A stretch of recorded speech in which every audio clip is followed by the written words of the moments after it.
Beautiful day in the Valley of the Sun. Cactus League baseball continues 2017. There is the gorgeous facility, Salt River Fields at Talking Stick. Hugs all around. Jake McGee's back from Team USA, and Nolan Arenado as well, getting a hug from his buddy Carlos Gonzalez. Gold medal performance for a couple of Rockies and Team USA. Rockies taking on the San Francisco Giants today. Should be a lot of fun. And the official welcome, everybody. I'm Drew Goodman, along with my partners Corey Sullivan and Ryan Spilborgs. It is good to see Nolan back. Oh my goodness, I'm so happy to see him. The WBC was a really remarkable tournament in that all the good players in baseball played in it. And more importantly, when you're looking at this Team USA that won the gold medal, their cleanup hitter was Nolan Arenado. And I love that for all of baseball to witness that, to give him his due. I thought that was important. Nolan's biggest takeaway from playing on this team was just rubbing shoulders with all the great guys. He loved the experience, loved representing the Team USA, but he will always remember his time with these guys. And now Nolan gets to bring that knowledge that he learned from those other guys back to the Rockies. He gets to be the rock that he is here for this team. He gets to hit in the lineup where he's more accustomed with the guy in front of him, the guy behind him that he's used to. And now you get to see the Rockies offense clicking on all cylinders. And one of the first things, fellas, that he did after celebrating the win with his teammates in Los Angeles was text his skipper, Buddy Black, and he said, "I will be playing on Friday." But this little byplay goes back to the start of spring training when they were getting to know each other. He did actually ask me, he was like, you know, is there anything you need to tell me about you and this? And I'm like, yeah, just don't give me off days, and if you do, you should ask me first, because I'm gonna get pretty pissed off if you don't tell me about it. You know what I said? Good. Because I don't like walking in the clubhouse and not seeing my name in the club, in the lineup. You know, just text me the night before a game and let me know what the plan is. But I don't like days off. You got to play one before you can play 162. And then we're going to play two. And then we're going to play three. And we're going to keep going. And believe me, he's going to play a lot of games. One of the other texts that Nolan sent his skipper was that he wanted to play Friday. He also wanted to play next Wednesday. And Buddy Black said, wait a second, next Wednesday is an off day for the whole Cactus League. He said, I want to play in a minor league game that day. Yeah, it's unbelievable. When you got guys that want to play every single day, that's a great thing for the Colorado Rockies. But today, this is as close to the opening day lineup as you're going to see with Jon Gray. Look at the cast of characters. Fun day to watch baseball. What would you say to Nolan? Let's go! Let's go! That's right. That's what we're going to do in a few moments when we come back. A little bit more on Jon Gray with Mark Stout. Rockies and Giants a few minutes away.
sign I saw was today's game is sold out. Giants and the Rockies, a couple of Scottsdale-based teams. And on the hill for the Rockies today, as the guy said, Jon Gray, 2-0 in Cactus League play with a 1.42 ERA. Mark's down here. I'm working the Rockies dugout today. We'll get to see Jon Gray on the hill. I want to flash back to last year, what I call his crowning outing. He went 10-10, his final win of the season, a Saturday night at Coors Field, September the 17th. Complete game, 4-hit shutout, did not walk a batter, struck out 16 Padres. Every starter but Travis Janikowski went down swinging or looking in that game. And Jon Gray has the strikeout pitch last year and this year. Take a look at the list that he joined a season ago, his first full season in the majors. 185 strikeouts in just 168 innings. Most by a Rockies rookie and the 6th most in a Rockies single season. Also last year, 9.91 Ks per 9. That's also a Rockies record. Tony Walters, who catches him today, told me all 5 pitches of his are working. They'll call that curveball in any of the order, in any kind of a number that they want, and Jon Gray will be on the hill when we come back. As I said already, 2-0 in Cactus League play with a 1.42 ERA. Let's see what he does today against the Giants. First pitch comes your way next on Root Sports.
Sports is brought to you by CenturyLink.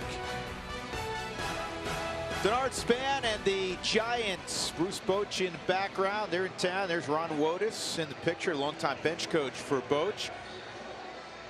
Very short drive from about 10 minutes away that the Giants took today to get over to Salt River Fields. And here's their lineup presented by Southwest Airlines. They have a lot of their A players.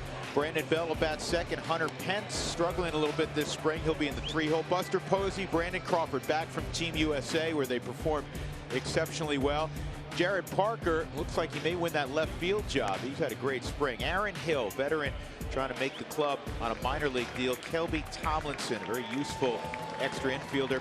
And hard-throwing Jeff Samardzija is on the bump this afternoon for San Francisco. And Jon Gray coming off a terrific rookie year. And as Mark was telling us a moment ago, he's had a great spring, fellas. He has had a phenomenal spring. In today's start, he's going to throw about 90 pitches. This is his last big start before his next start, where Steve Foster told me they're probably going to ramp him down, give him a breather before he goes into opening day in his first major league start of the season. So we're underway. A heater in the mid-90s on the outside corner for a strike. It is perfect out. Yesterday, folks, it was a little bit cooler here in the desert. You had to wear a sweatshirt yesterday with some rain that moved through and a cold front. But today's perfect, ideal for the latter part of March. Rockies will conclude spring training next Saturday, and then they'll head after the ball game to Milwaukee. They'll have a workout on Sunday at Miller Park, and then open the season Monday. This ball's well hit center field and run down out there by Charlie Blackmon. Got a good jump, one gone. Let's take a look at the Rockies defensively. They elected late this morning to go with the DH. Jon Gray was yanked from the lineup, so Alexi Amarista's in left field, Blackmon in center, Cargo's in right. Nolan's back in third, Story, LeMahieu up the middle. Gerardo Parra is at first base. Mark Reynolds was originally playing first. Mark's in the lineup. He's now the DH. Tony Walters is doing the catching. And in steps Brandon Belt. And Belt swings at the first pitch. Easy play for Cargo. 2 outs. I think you're seeing a little bit of familiarity with these Giants hitters and Jon Gray. They're going up there, not letting him get to that slider, not letting him put him away. They're going to go up and hack at that fastball. Similar to probably the approach they would have against him in season. Still amazed you're looking at Jon Gray's throwing a little bit over 13 innings now. He's only given up 6 hits in spring training. Pretty remarkable. Especially in the Cactus League. This is a league notorious for producing high averages. Hunter Pence takes a strike on the outer edge. I did talk to Steve Foster, and Foster was talking about the extension that Jon Gray has been getting. He said it's better than he ever had last season, so that's good news. And part of what makes that so remarkable and unique is that we saw what he was able to do last year. And then imagine that he's continuing to get better, and add that with the slider. This is exactly what Hunter Pence does not want to happen. 0-2. One up and in. And it was Belt high and in, so it's 1 ball and 2 strikes. I think for Jon Gray, too, it's just a belief in himself. He's starting to understand who he is, what kind of stuff he has, and what he can do to a hitter and how he can take advantage of them. He's got a lot of swing and miss pitches. There's the heater. That was swung on and missed, and that is as good a start as you'll get. A couple of fly balls and a punch out of Hunter Pence. 8-pitch beginning for Jon Gray.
He's had a great spring last year. Tremendous campaign. Hit 29 home runs in 143 games. Drove in 82 out of the top spot in the Rockies lineup. Here's their Southwest batting order for Buddy Black this afternoon. DJ will bat second naturally. Then it's Cargo and Nolan. Trevor Story 5. Gerardo Parra will bat 6th and play first base. And then it's Reynolds, Walters, and Alexi Amarista. In spring training, you're not obligated to play by any well, you're obligated to play by certain rules, but for instance, Samardzija is going to hit for the Giants today, and as we mentioned last inning, Gray will not. And there is Jeff Samardzija, the former All-American football player, great wideout at Notre Dame, 6'5" and 230. Opposite numbers with Samardzija versus Jon Gray. We're looking at 11 innings pitched, 14 earned runs, 22 hits. Corey and I, we were joking around. He's been working on the fastball. Yeah, seeing how hard the opponents can hit it. Yeah, that's the old line in spring training. When you have an ugly ERA and you're a veteran pitcher, as Samardzija is, they're working on something and they're not alarmed by it. I don't know if that plays out in actuality in the player's mind, but that is always the familiar refrain when a guy is struggling in spring training. And there's probably some truth to that. Yeah. 2-0. And that almost looked like a changeup. I think it was just a BP fastball, but I think back to, I think it was 2006 or 7, Ichiro did not get a single hit in spring training. And you know what? He then rolled out and broke the hits record that season. So guys are working on stuff. They know what they need to do to get ready. Now, the guys that can't work on stuff are guys that are battling for the 24th or 25th spot. Mac Williamson can't come into camp and say, I'm working on something, or Jared Parker, because they're in a battle for that starting spot in left field. And actually, Williamson is down right now for the Giants, got a quad injury. 2 balls, 2 strikes on Chuck Nasty. Good take, 3-2.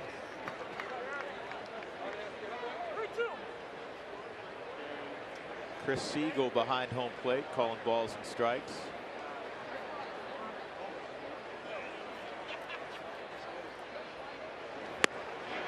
And Samardzija strikes out Blackman to begin. There's always a time frame in a player's mind, especially in spring training, on when you need to start getting to that game speed. People, when you're playing spring training early in February, and this was a WBC year, so it's a 6-week long spring training. The first couple weeks of camp is not the same game speed that you'll get in the season, and right now is when the game speed starts ramping up. LeMahieu letting that ball travel as he frequently does, fouls it off on the right side. It's 0-1. Was it a spoken thing or just sort of evolves that way, fellas? For me, I always tried, I mean, I was always fighting for the 24th, 25th man. And right there, DJ flies out to center, Denard Span. But it's one of those things where I always felt like I had to come in and hit stride right away. But when it was in 2009, when it was that 6-week span, I crashed and burned the last 2 weeks. I did. I felt like I hit a point where I just ran out of steam because I had tried so hard to make the team that I didn't have anything left. I think for most guys, Corey and I were the same. We were both 24th, 25th man. So I would play winter ball as late as possible to get myself in shape for spring training to make a team. As you get older, you realize you can't do that. You have to ramp up towards the end. Here's Cargo with 2 outs. He came back from Team Venezuela, played the other day, had a single and a double. And this is a bouncer to Kelby Tomlinson. So Samardzija starts 1-2-3 as Jon Gray did. We'll go to the second.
about a quick injury update on some of the players that are trying to get back into the swing of things here in spring training? Chris Russin has that right oblique problem. He threw a bullpen. He'll throw to live hitters on Sunday. Chances are he pitches in a game next week. Chad Qualls expected to throw a bullpen today and also really ramp up on Sunday. Should pitch next week. And the guys, David Dahl, that stress reaction of his 6th rib. No baseball activity for 2 weeks. He is increasing his workouts, though. Yeah, when I walked in this morning, Chris Russin was throwing his bullpen. Buddy Black was watching, and Keith Duggar was watching, the Rockies head trainer. Jon Gray ahead, 1 strike on Buster Posey. He had a great WBC. You know you're pretty good when you look in the U.S. dugout during the WBC and you have Paul Goldschmidt, who was like collecting dust.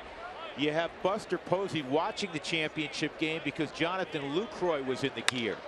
On the ground toward the hole, but Nolan cuts it off, and as he ended the WBC, he kind of runs it halfway to first base, 1 guy. That's how gifted Team USA was. Tough decisions for Jim Leyland. My favorite probably was when Andrew McCutchen was tossed out of a game for arguing balls and strikes, and the guy that replaces him has the largest contract in Major League Baseball, Giancarlo Stanton. There was some depth there. It was a $1 billion team. Legitimately a $1 billion team. If you look at all the salaries from all the guys combined, it's a $1 billion team. Of which Giancarlo has almost 1/3 of that $1 billion. Not quite yet, but he's in the process of acquiring it. Brandon Crawford, brilliant WBC, and as fine a shortstop defensively as there is in the game. He takes strike 1. Crawford has made himself an outstanding offensive player. He led the Giants in ribbies last year with 84. He had 84 the prior season as well. I think for Brandon Crawford, it's another one of those things where in his mind he always expected this. He always expected to develop into the offensive player, and when the reality finally matches up with that, you see that player explode. Matt Holliday is another example of that. When he first got to the big leagues, I think he always expected himself to be that way, but until he achieved it, that's when it came to reality. He gets jammed there, and Story will battle a little sun, make the catch, 2 outs.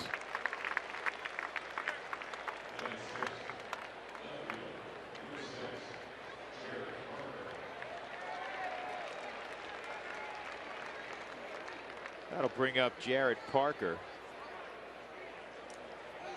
Parker hitting .271 with 4 home runs this spring. They're finally kind of turning over their roster, Spilly, the Giants. Certainly in the bullpen they are.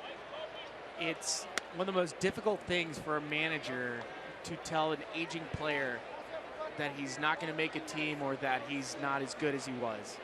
And I think when you look at the Giants roster, Javi Lopez retiring last year, Angel Pagan, they didn't re-sign him. You might have an interesting conversation with a guy like Matt Cain as well, vying for the 5th starting spot. But that's baseball, is it not? Yeah, eventually. I mean, you kind of not only age out, performance out, unfortunately.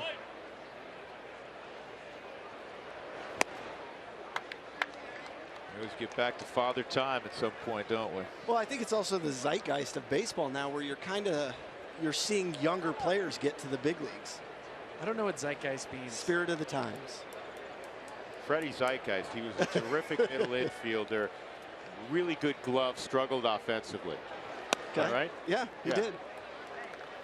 3-1. But with the GMs nowadays and everything, you're seeing guys get to the big leagues at a younger age. They want that commodity to be a little bit younger, which is, it's okay. Especially when you're looking at the age of a 30-year-old and the production that you get once they get to that age, how much it drops significantly. And there's more of a premium now, even perhaps than when you guys played. I'm not making you guys ancient. I mean, you guys really just departed the game. But there's such a premium now on athleticism. Would you concur? Oh, Spilly and I, when we came down here for the first week when we were doing interviews, we watched him stretch, and we looked at each other, and both of us were like, we couldn't play in this league anymore. Nope. Everybody is 6'3", 220, and runs like a deer. Was that a foul ball? I guess it was. I thought for a moment that was a complete swing and miss and went off the shin guard of Tony Walters. Reset it. We saw earlier Hunter Pence was caught in between looking for a slider from Jon Gray and blew him away with the fastball. We teased that it looked like Hunter Pence was swinging underwater. Jared Parker looked like he was swinging underwater. Probably looking for the slider, getting that fastball in. Fastball target, fastball by Jared Parker. Second strikeout, 6 in a row, set down to begin things for big Jon Gray.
Set to go in the bottom of the second inning. The gentleman stepping in is the Rockies' third baseman. He's been gone for a while, Nolan Arenado. So we were all out the other day. I told Nolan this morning. Nolan, I think, really and admittedly pressed the last couple of games, and he ran into a bunch of strikeouts. His helmet was flying off every swing he took. And then he finally gets a knock up the middle, and he had a knock later on in the championship game. But we're all out. We had a nice root party that night. There's about 20 of us in that room. Did it not erupt when Nolan got the base hit up the middle? We were ready if Nolan struck out again, we were going to turn off the game. It got to that point. It's hard. I mean, as somebody that's following him, and we want the rest of the world to see how good he is, and we can always, you just understand the whole Twitterverse exploding. Well, why is this guy hitting fourth still? Blah, blah, blah. Jim Leland and that Team USA knew and understood that this is arguably one of the best hitters in baseball, and he's going to continue to ride him. That's what I loved about Jim Leland. You can see Nolan right there with all of his teammates. But the fact that they stuck with him and he hit fourth for Team USA on a team that won the gold medal shows just how much baseball world admires Nolan. On the ground to Aaron Hill. He could breathe again after he got the base hit, and then he had the soft single to right. But you'll take any kind of contact at that point. Well, and I think you saw him making an effort. Sbilly and I always joke about first and second, nobody out is the hardest scenario for anyone to hit in, let alone somebody like Nolan Arenado. And what does he do? He tries to drop down a bunt, and you know when you do that, the baseball gods kind of shine on you, and what happens the next at bat? Gets a hit. You get a knock. Here's Trevor. Story's having a real solid spring. 295. He's hit 4 home runs, driven in 7. The other day he had a couple of doubles, and he also hit an absolute missile that was caught at third. That was against the Indians. Rockies played down in Goodyear yesterday, lost to Cleveland. Right side pop up. Kelby Tomlinson.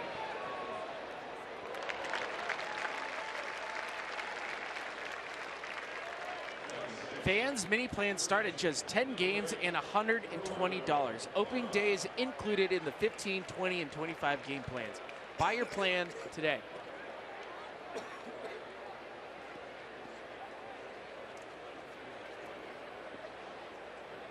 Gerardo Parra steps in.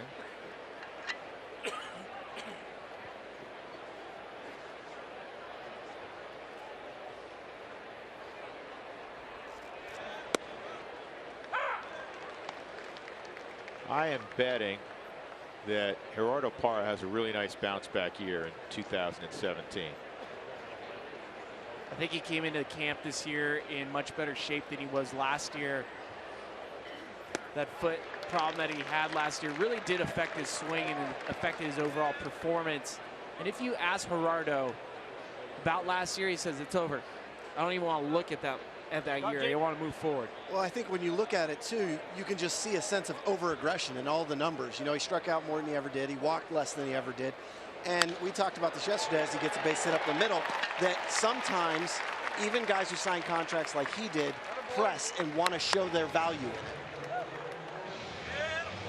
One thing that was consistent, and you guys can speak to this better than anybody, is you see Gerardo, this is a nice two-strike approach, is that from a teammate standpoint, he's beautiful. And it never, his struggles on the field never came out in the clubhouse. I think when the Rockies signed Gerardo, understanding that him and Cargo were so great together, teammates for a long time, grew up in Maracaibo together, and Cargo speaking so highly of him, that it was going to help Cargo in the clubhouse and keeping that Latin culture that sometimes gets ignored in other organizations. It wasn't. And I think you bring in a guy like Gerardo, and what he does for the Latin players on this team is remarkable. I mean, what he did this spring training and bringing a steer to camp, just bringing that level of a teammate, that is what we want to see from teammates. Not only he brought the steer to camp, he rode the steer. The steer's presence was one thing. When Gerardo decided to go bareback, then there was a little bit of concern. I'm sorry, the horns on that thing, I'm not getting in within 5 feet of that. 5 feet? 5 feet? I'm getting 50 yards of that thing. Yeah. Show me pictures. Another thing on Gerardo's struggles last year, as we take a look at the steer rate. 5 feet? Yeah. You're going to get within 5 feet No, of that. I said I'm not getting within 5 feet. Yeah. I'm the guy in the back. Oh my goodness. How that is kick ridiculous. Field goals between that. Right?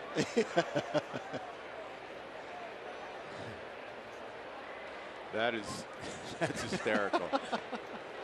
Parra dives back in. 1-2 count on Mark Reynolds with 2 outs in the second, no score. How do you find a hat that fits? Struggle. Tony.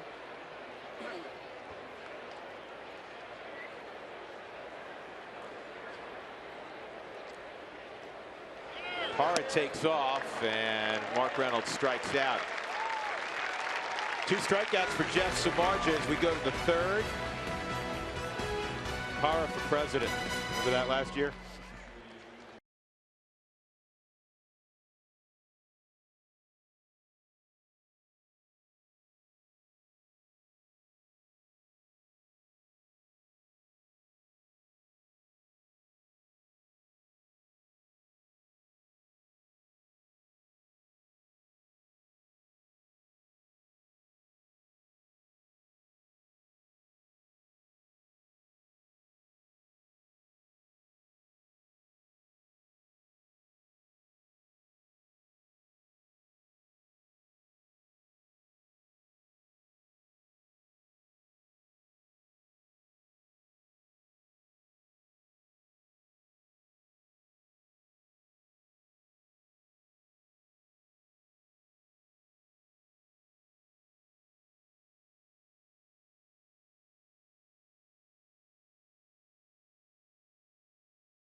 A look at this afternoon's CenturyLink High-Speed Challenge. Go to @RootSports_RM to vote. That's @RootSports_RM to vote. Here's the question. Should Jon Gray be the Rockies' opening day starter in Milwaukee? A for yes, B for no. Jon Gray has retired all 6 he has faced so far with Corey Sullivan and Ryan Spilborghs and Mark Stout. I'm Drew Goodman, our entire Root Sports crew. Whole gang is here. We'll have tomorrow's broadcast against the Cubs also. Then a couple next week. And we'll tee it up for real on that Monday in Milwaukee. 1 strike to count on Aaron Hill. Some of the other options for opening day has not been officially announced. There's Tyler Anderson on the right. I will say this, and I say it not to influence our CenturyLink High-Speed Challenge. Yes, you should totally have Jon Gray starting opening day. Is that if you do the math, we are 10 days before opening day. 4 days between each start. Jon Gray is perfectly lined up to start on Monday, April the 3rd. In the 3 strikeouts. press conference this morning with Bud Black, we looked at the lineup and we asked him point blank, is this not the opening day lineup right here?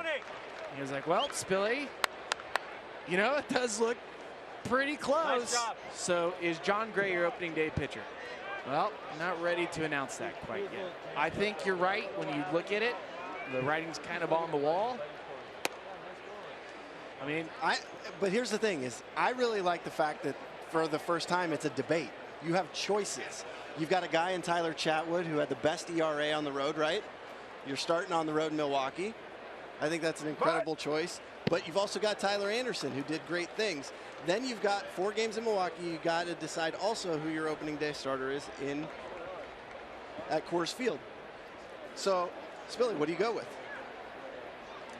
The way I looked at it was, I would like to see Jon Gray start opening day in Milwaukee. I think Tyler Anderson, based on what he did last year at home, is my opening day starter in Colorado. Okay. And then you probably have Chatwood starting on the road because he did so well on the road. So you're probably lining it up. Well, you got 4 starters that have to start. And then exactly. 2 kids on the road. And then the 2 kids. Well, that. Yeah. Depending on who the 4th and 5th starter, and it looks like it's going to be Kyle Freeland and Antonio Sensatella, at least as of right now on paper. And we'll see German Marquez tomorrow against the Cubs. Sensatella did throw yesterday down in Goodyear, and as Buddy Black said after the game, and he repeated to us this morning, he said that his line was better than he pitched better than his line. Kelby Tomlinson hits this ball well to left. Going back is Amarista, and it is off the wall. Then it hits Amarista. Tomlinson can really run, and he'll get to 3rd with a triple.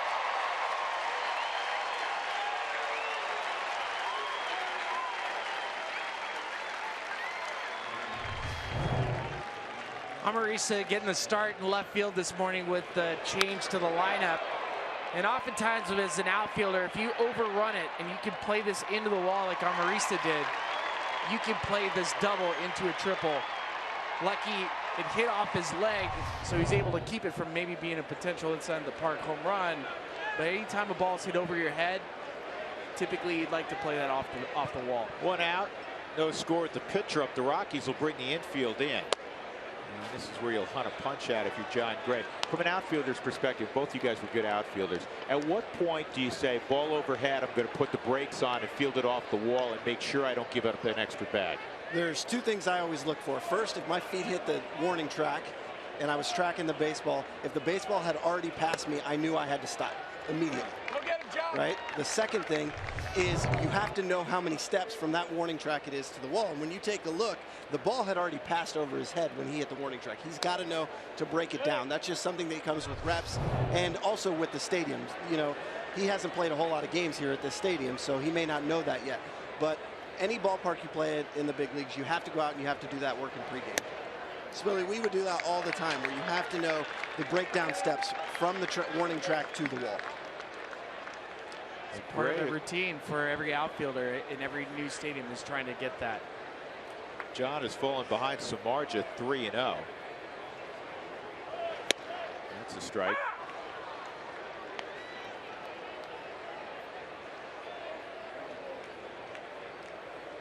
I think one of the terms I would use as an outfielder is if you feel like you're trying to catch up to the baseball, you're already behind. You've got to just stop and play it off the wall. Samardzija will take a good hack. He's hit a couple home runs during the regular season. 3-2. And Amarista, one of the reasons Jeff Bridich, influenced I'm sure by Buddy Black, went out and signed Amarista is he's a Swiss Army knife. He can play everywhere. Yeah, and do it well.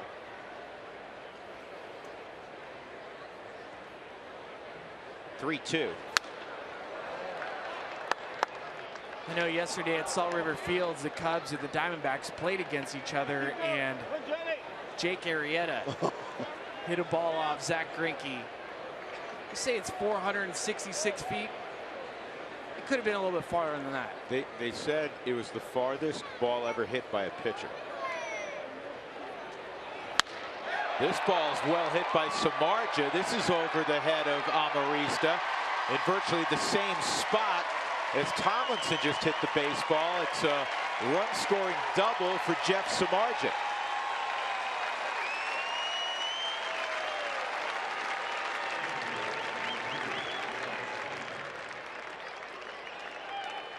Jon Gray fell behind 3-0, had to come after him.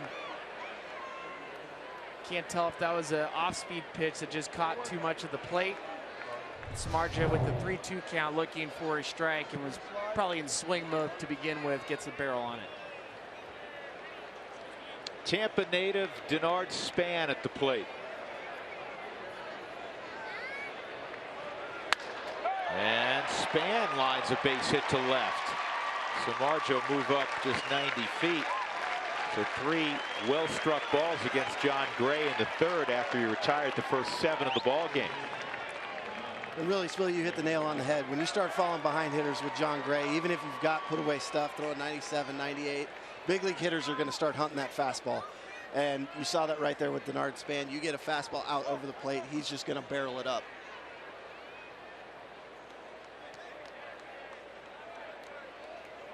Brandon Belt hit a fly ball to Cargo in right his first time up.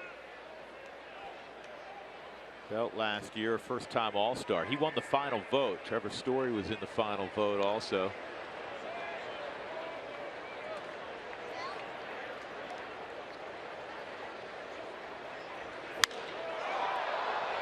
Puts a good swing on this. Cargo in deep right, near the wall. It's gone. 3-run home run, Brandon Belt. And now the Giants have put up a crooked number here in the third against Gray.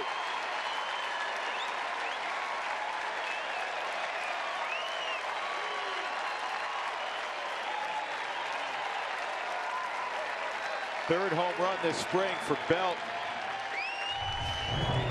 Giants hitters have been very aggressive. Belt swung first pitch his last at bat, squared one up to Cargo.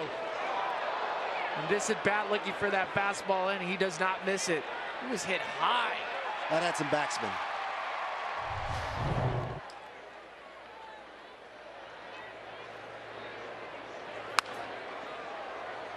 Comfortable swings right now this inning. I think back to the Boston game last year where Jon Gray started in Boston. And if you remember, early in that game, those guys were attacking the fastball. If I remember, they got 6 or 7 runs in the first 2 or 3 innings. And Jon really had to adapt on the mound. It was kind of really his first education process where he had to start throwing his off-speed pitches early in counts. Hunter right there with a base hit to right field. That is 5 straight hits against Gray. And it'll bring up Buster Posey. It'll also bring Steve Foster to the mound.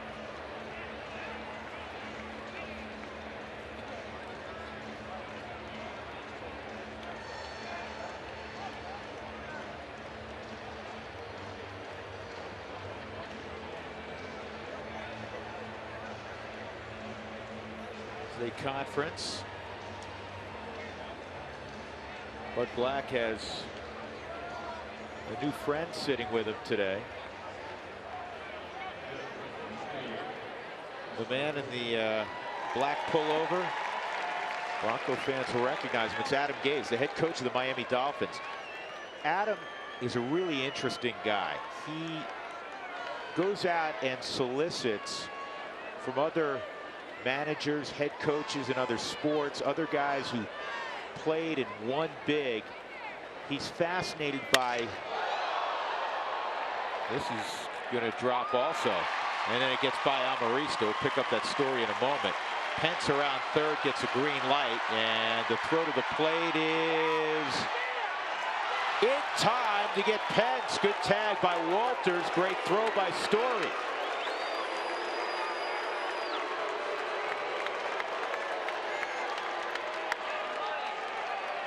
A double for Posey.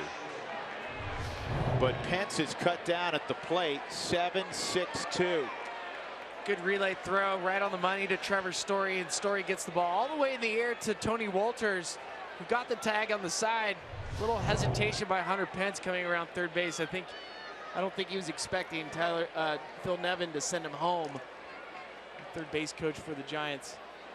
We talked about that on Wednesday when we talked about Stu Cole and always staying with him when you're coming around third base. Right there, Hunter kind of gave up a little bit and didn't give it 100%, and because of that, he got thrown out. Trevor Story, great job keeping his feet moving, too, on the relay. Here's Brandon Crawford. Swung on and missed. So to finish the Gay story, Adam forged a relationship a year ago with Walt Weiss. Came to visit the Rockies during spring training. Actually, you know what? He came to see the Rockies when they were in Chicago at Wrigley Field when he was, that's where it originated. When he was the offensive coordinator for the Bears. And Adam was around the cage. He loves baseball. He's talking to a number of guys. I got to know him a little bit when he was with the Broncos and moved on. He's a terrific guy, and he had great success last year with the Dolphins. They hadn't posted a winning season since 08. They went 10-6, lost the wild card game last year, but he's going to do big things for the Dolphins. And maybe compete with New England in that AFC East, which has been absolutely dominated by the Patriots for years. Finally had to return Brady's jersey a couple days ago. Yeah, you were wearing it around, and I didn't want to squeal. Sully was going to. Well, and, of course. Yeah. That's fun. Yeah. But, you know, you got some usage out of it, didn't you? I had a pickup football game, and it's so cool to wear that jersey. Behind you! I want to point out that between Denard Span, Brandon Belt, Hunter Pence, and Buster Posey, it was 4 pitches for 4 straight hits. And if you want to add Samardzija with the 3-2 pitch, it was 5 straight pitches, 5 straight hits. That's just going up there hunting.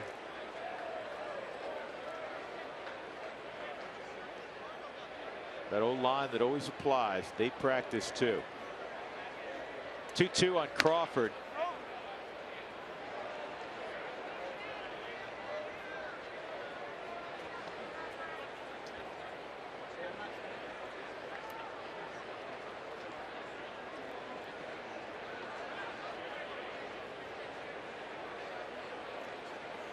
I don't think there's a cloud anywhere in the state of Arizona today. And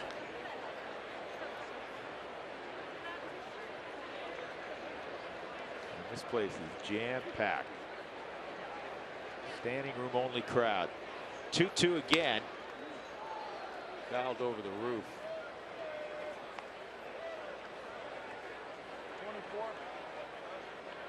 24 to center. Yeah, we say the same thing about Coors Field. Every time that we have the privilege of walking in here and doing what we get to do, it's really special. This place is just gorgeous. I mean, it's perfect for the players. It's so ideal for the fans to take in a game.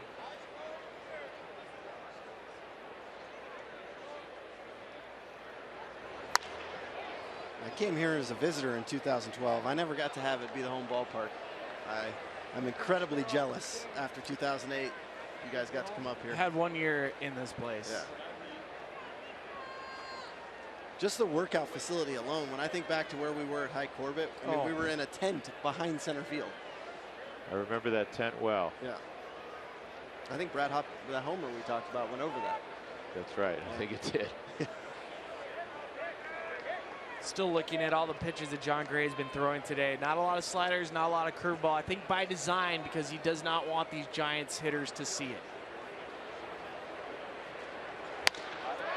And this is toward the gap in right center. That will get Posey home with the 5th Giant run of the inning. And Brandon Crawford wins that battle against Gray.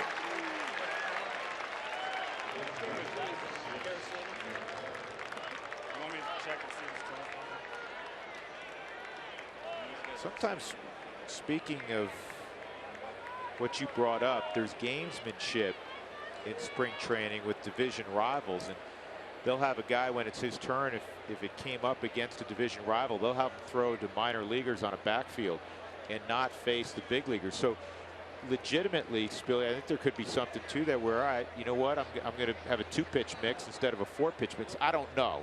We'll probably find out a little bit more after. But there's been a whole lot of number ones flashed down by Tony Walters.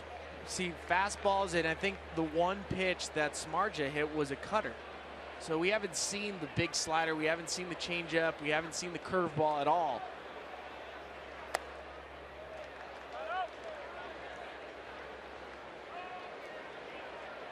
Jared Parker, 9th man to hit here in the 3rd. Gray retired the side in order in the first 2 innings, and he struck out Aaron Hill to begin this inning. Then a triple by Tomlinson, double by Samardzija, single, 3-run home run Belt, single by Pence, double by Posey, single by Crawford. 7 consecutive hits, and they've hit for the cycle in the inning.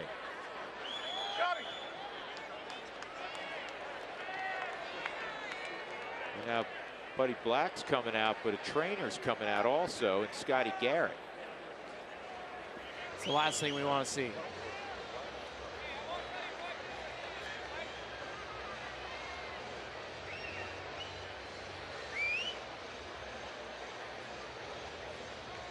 Matt Caracity getting ready.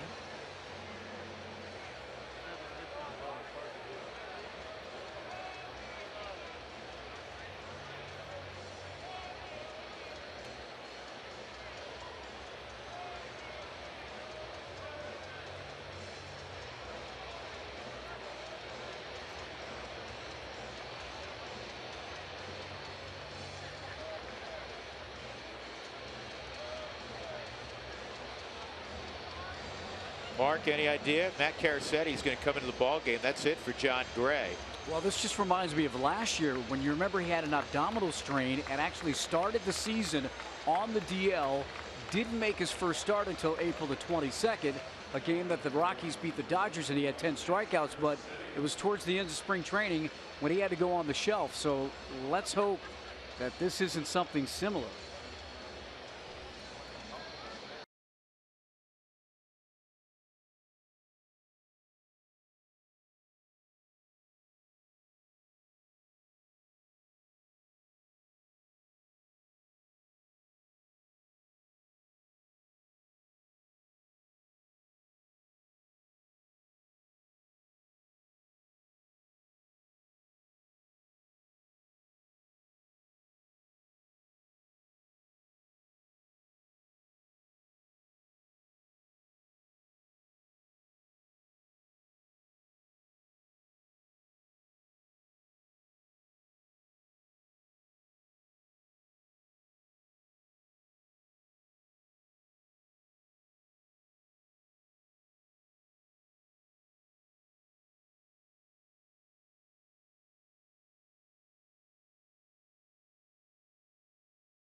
Go to buyhyundai.com to find your next car or SUV.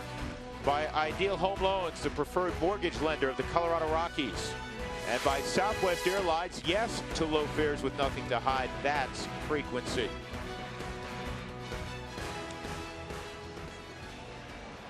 It's interesting that they huddle around Jon Gray, but I have not seen Scotty Garrett look at a specific, body part or Jon Gray indicate I felt something here. In watching Fossey right there, it looked like he was simulating when Jon Gray did the pickoff to first base, which might indicate it might be something with the foot. Looks like they're kind of looking down at his ankle area, speculating, but I mean, hopefully that's all a good sign. You start going through a checklist of things you don't want. Good thing they're not looking at the arm naturally. Right. You don't want any sort of oblique situation, abdominal area. Mark alluded to that. I mean, you don't want anything wrong, quite frankly. And they're going to rely on caution here at this juncture where, who knows? If this is in Milwaukee and it happens, maybe he keeps on going. We will find those things out as the afternoon evolves. Certainly at the conclusion of the afternoon, we always have Buddy Black on at the end of the ball game, and he'll be able to enlighten us a little bit as to why Jon Gray left the ball game. Jared Parker against Matt Caracetti. They check on Brandon Crawford at first. This has been a much anticipated spring training, an exciting one for all the fans, for the Rockies organization, because to a man, they believe they have an outstanding club. However, in the last 10 days, it just seems like there's been one sliver of bad news after another. And at one point, we get internal texts on injuries. And you remember I wrote back in capital letters, enough. Yeah, stop. Stop. I think that was after the Murphy injury, which had followed the Desmond injury, and then the terrible news on Chad Bettis. And of course, early on, you had the David Dahl situation. But the good news is all those guys will be back.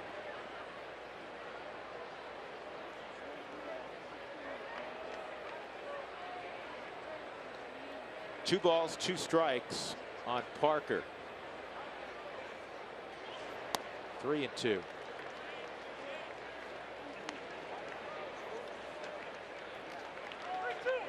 Caracetti last year getting an opportunity to show what he could do, getting called up for the minor leagues, was actually taken off the roster this offseason. So is back in camp as a non-roster invitee. He's having a nice spring training.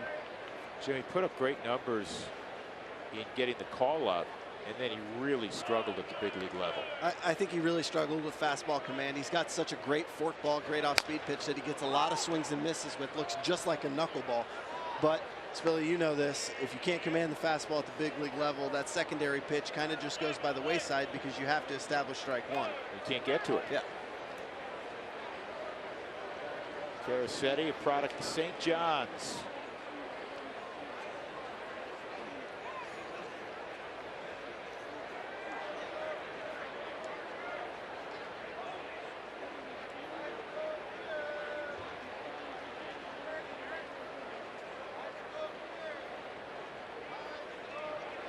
Runner going, and that is going to stay. Oh, no, it didn't stay fair. Went foul. Took a right-hand turn on that second hop.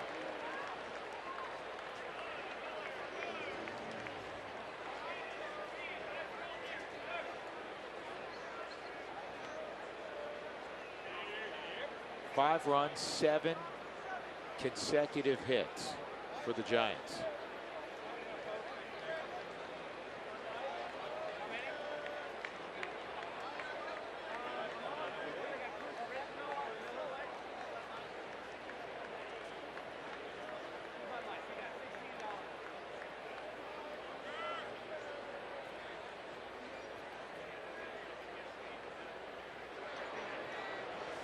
Here's another 3-2, and that misses.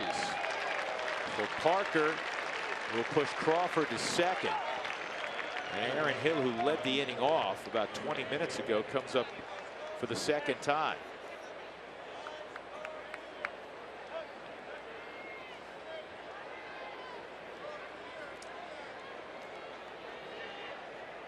Well, Aaron Hill in a battle to try to get one of the remaining bench spots. 2 days ago, the Giants released Gordon Beckham. Beckham was a player that the Giants really came to like personality-wise, brought a lot to the organization. But Beckham understanding that really there wasn't a spot for him. They have a lot of seasoned players in camp, Aaron Hill being one of them. J-Roll's there, Jimmy Rollins is in camp, and Jimmy can still feel that he has really struggled with the bat. He's hitting beneath 100 this spring. Playing near his hometown of Oakland. Trying to extract one more year out of a great big league career.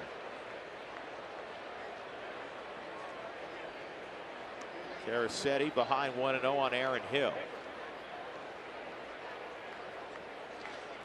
The Giants have been bitten by the injury bug as well. It just happens to be to all their bench players. Michael Morris being another guy who suffered a hamstring injury a couple days ago, was a front runner for the bench spot and potentially playing left field.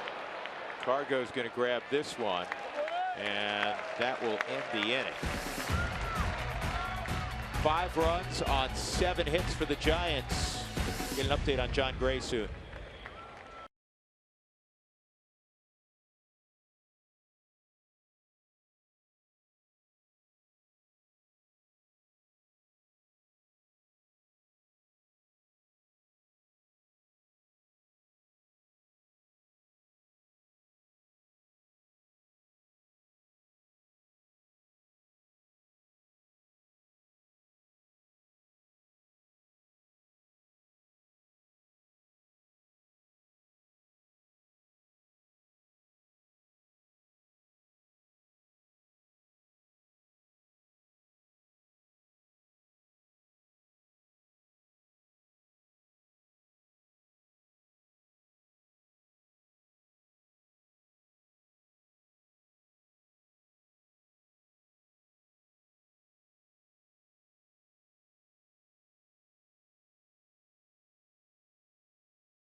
The 2017 season kicks off at home April 7th through the 9th as the Rockies take on the Los Angeles Dodgers.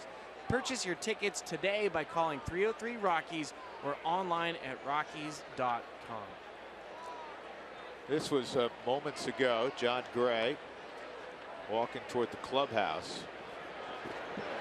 Tony Walters hitting a cool 480. Takes strike one. He's playing RBI baseball. Stratomatic baseball. Throwing a lot of good numbers. Samardzij's breaking ball, not sharp, high, ball 1-1-1. Tony, during BP today, he's hit 480 this spring, hit 321 in the second half. He was having an argument with himself. This is going to drop.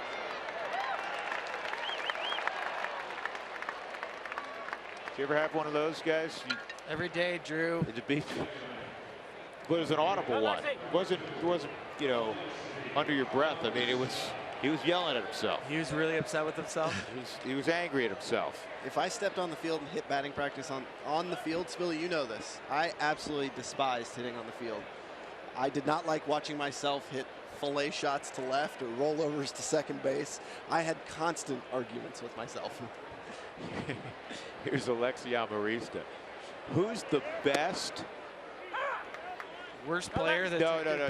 You know where I'm going. Here's who had the worst BP of a good major league hitter that y'all played with or played against. The worst BP. I know how this is going to sound, but watching Todd was tough because Todd grinded in batting practice sometimes, and you could see the wheels churning in his head. And I remember when I was young, first year in the big leagues, and he would never hit in Holiday's group or. Oh, remember when Ian Stewart came up? He wouldn't hit in Stewart's group. No, he wouldn't. Same with Holiday. He kicked himself out of Holiday's group too. Yeah, he came and hit with guys like me and Spilly. Off the end of the bat, this has got some English on it. But Amarista is retired by Aaron Hill. Moving to second is Walters. One out, and that'll flip the lineup over to Charlie Blackmon. I have a name for you. Now, he wasn't a great big league hitter, but he did some damage. He hit some home runs. He's one of our favorite guys, Clint Barmas. Barmy, admittedly, I hope Barmy's watching. He lives in Colorado. And Barmy admittedly would say, my BP is horse bleed. But game time, he'd get his hits. He'd hit the ball over the wall. He'd find gaps. My favorite BP that I've ever seen my entire life, I think Corey can say it, you can attest to it as well. Ichiro Suzuki. Oh. Yep. People don't believe it.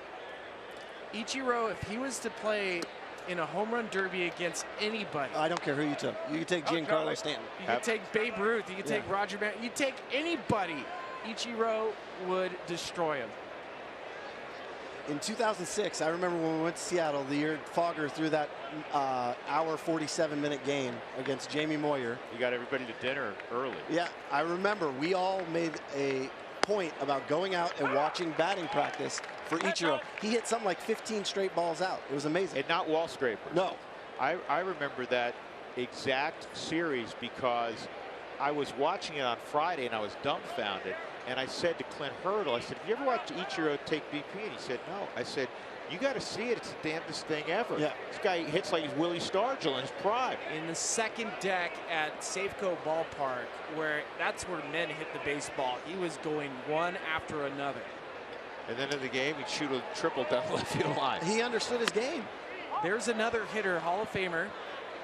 Used to eat chicken all the time, the Chicken Man. Wade Boggs. Wade Boggs was put in that same category. They said, hey, if you put Wade Boggs in a home run derby, he would win it. Same type of hitter, Ichiro, Wade Boggs. You want to know, last swing I ever took on a major league field? It's a home run off Ryan Spilborgh's. Took me 45 pitches to get you to hit it. Was this fantasy camp? No, it was last year at Coors Field. Client batting practice. Yep. And you went yard. Oh, I went way back. Scraped the wall. I dropped the bat round to the base and said, that's it. I'm done. You're done. That's the last swing ever. Yep. And Charlie's gone. Second time Samardzija struck out Blackmon. 3 strikeouts for Samardzija. It'll be left to LeMahieu with Walters in scoring position.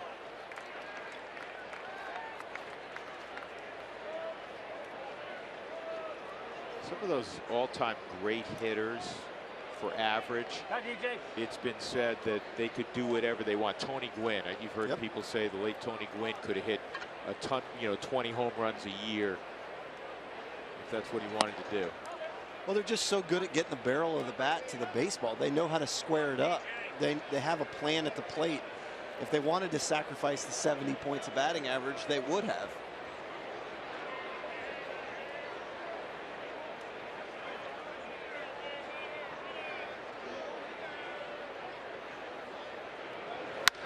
DJ on the ground to second. Tomlinson has it. The Rockies are done in their half of the third. 5-0 San Francisco. Back to the desert after this.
Inning. Matt Caracetti continues on. Jon Gray taken to the Rockies clubhouse a little while ago and just waiting an update on John's condition. Again, he didn't point to anything.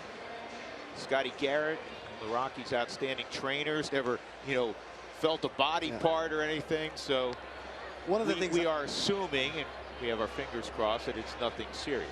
Yeah, one of the things I always look at is body language. And when you watch John, when Bud and Scotty G walked out to the mound, he kept the ball in his glove and he stayed on the mound like, I'm okay, I'm okay. That's one of the things I always look for. So Kelby Tomlinson will begin things for the Giants in the 4th inning. What a strange year for San Francisco. There's Buddy Black, a former Giant. Last year, they had the best record in all of baseball in the first half. They were better than the Cubs. They were the #1 team in baseball record-wise. In the second half, for a long period of time, they had the worst record in baseball. They finished with a bit of a flourish to make the postseason with 87 wins. They still finished the second half with the 4th worst record in Major League Baseball. They won the wild card game, and then they were very competitive in that series against the Cubs. Still looking at the second half of last season, they led baseball with blown saves. And as a reflection, this offseason, we saw Santiago Casillas sign with Oakland A's. We saw Sergio Romo sign with the Los Angeles Dodgers. Javier Lopez retired. So that was something that the Giants as an organization knew, and especially for Bruce Bochy, who uses that bullpen so well, had to make adjustments, and that's what we've seen. You were mentioning some of their injuries this spring. Well, they just got bad news in the last 24, 48 hours. Will Smith, who they picked up right before the trade deadline, very gifted, controllable, also left-hander from Milwaukee. Looks like he's going to have Tommy John surgery, which opens up a bullpen spot, especially on the left side for Bruce Bochy. This whole offseason, you hear the Giants being linked with Kenley Jansen, Dodgers closer. There was a chance that he was going to sign with the San Francisco Giants. Obviously, the Giants ended up signing Mark Melanson. This is kind of what afflicted Matt Caracetti last year when he came to the big leagues. Behind in counts, and that's the second walk he's allowed, and he's only faced 3 batters. It's part of that growing process, though. When you're a young pitcher, whether you're a starter or reliever, when you get to the big leagues, you nibble a little bit. You try and work the corners. It's not fear. It's more just trying to learn things. And unfortunately for Matt, he nibbles a little bit too much. He finds himself in some bad counts. And when you do that against big league hitters, they take advantage of it. But there's no question, Caracetti, I mean, he's got a great fastball. His forkball, if I remember correctly, when we were doing the interviews earlier in spring training, 2 or 3 guys said he had the best pitch that they had ever seen. His forkball looks just like a knuckleball. It's hard to pick up, and there's nothing you can do about it. We don't use that term much. I remember when it came up, we talked about splitters. His is a forkball. And the difference is you get more depth on the... You got to really, really grind it into that grip. Jose Mesa. Yeah, he used to carry around the softball, stretch it out. I couldn't watch when he did that. He'd be on the bench and he'd be sticking the softball, but his fingers Jose were Contreras separated. would do the same thing too. And it just looked uncomfortable. Abnormal. Yeah, it just didn't look right. Yeah.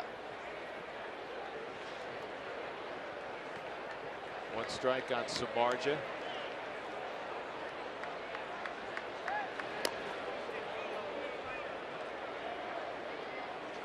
Not spoken about a lot, and Caracetti's doing a good job on Tomlinson. When you're the runner at first, you know the bunt's on, not to get your secondary too early and get picked off or get back picked by the catcher. He's on an open side where you're really trying to make sure that you get the second base. That's right back to the mound. Caracetti's going to have a chance to go to second and double play. Good pick at second base by Story. I just like that Caracetti was able to go and field the ball. He used his glove. Sometimes you'll see a pitcher use his bare hand and try to pick it up, and you'll see them bobble it. Notice how he uses his glove, looks it in, and does a quick snap throw to Story to get the lead runner out, and then Story with a strong arm fires it back across. It's a nice baseball play all the way around. Worked his feet early too, so he was open when he fielded that. He's watching a string of pitchers as that Denard Span base hit. He's got a couple of knocks on one of the Rockies' half fields 2 days ago. Working on throwing all the bases, fielding the ball. PFPs every day. Because how often, especially last year, I think the Rockies made 23 errors as a pitching staff. We talk about pitchers being able to help themselves offensively. Yep. Got to be able to help yourself defensively too. You do, and situationally in those times, those pitching fielding practice, when it's actually in the game, it's easy to rush those opportunities, and when you do that, you make mistakes. You want to slow it down. You saw Karasay, you talked about him opening up his feet, opening up his hips. It makes that throw that much easier when your feet are set and you don't have to try and adjust them.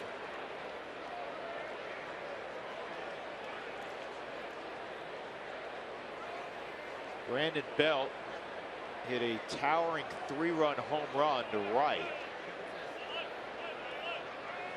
in his last at bat, a 5-run third inning.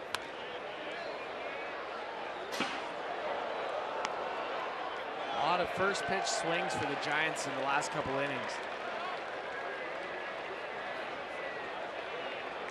They heard Drew saying he's got dinner plans. Trying to get those quick outs.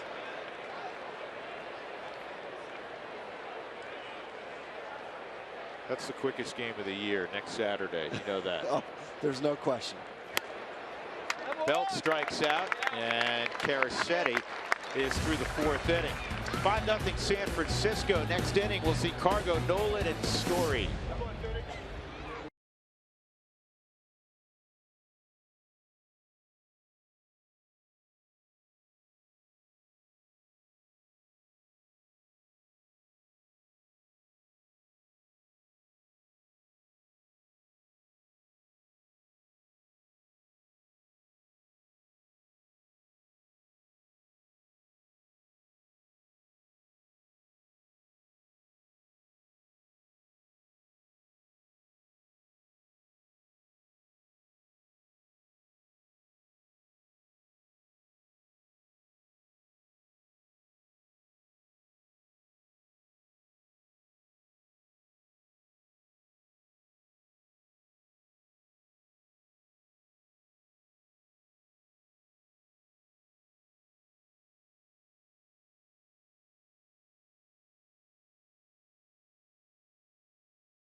Spring training 2017. A little bit longer spring training this year because of the WBC, and Cargo playing his 2nd game since returning from Team Venezuela.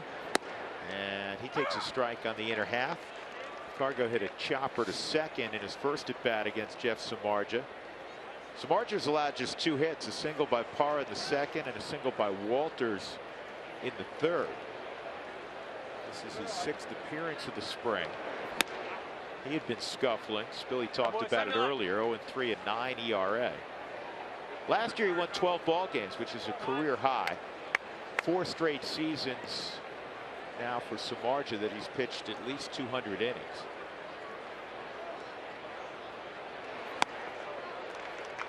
The Giants last year had 3 guys that had 200 or more innings pitched, and Johnny Cueto, Mad Bum, and Samardzija. And I really think if you look at the move that they made last year for Matt Moore, that was a pretty under-the-radar move between the Giants and Tampa Bay. It's really solidified a nice rotation for the Giants moving forward. Keep working that, boy. That move really opened up the possibility because they moved Matt Duffy in that deal to get them Eduardo Nunez, who really solidified them in the second half as well. Nunez, third baseman who can run. And Cargo hooks this one to second.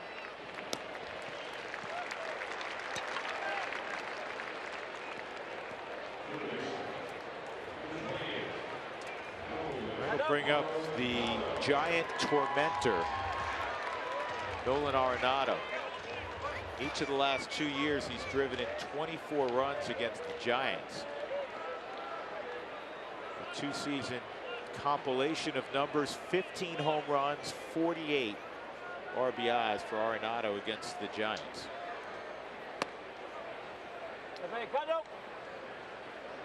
Nolan grounded to third, his initial at bat.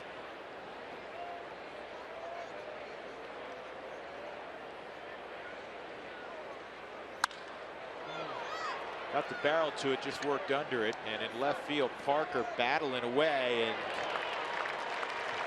was able to make the grab.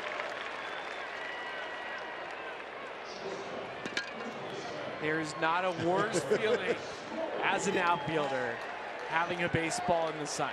There's not any worse feeling. You could be right under the baseball, and having it in the sun will freak us out. It's probably twofold in nature. One, I'm not going to catch this, and two, is it going to hit me in the head? Yeah, and when you watch Parker out there, he's fighting to get underneath the sun. That's what you learn to do. Use that glove, get underneath it. But when it goes in and everything turns dark, there is this sense of fear that just comes over you that you have no idea what's about to happen, and hopefully it pops out on the other side. Fortunately for him there, it did. Unfortunately for the Rockies, it did. But why is every stadium in Arizona the exact same way? All of them. They're all positioned where it starts at center and works its way to left, and there is nothing you can do out there. Arizona doesn't like left fielders. No, and I always felt like as a young guy too, guess what? You were going into left field. Exactly. Story takes outside, 2 balls and a strike. Story popped to second in his first plate appearance. Rockies down 5-0. They've been out hit 8-2.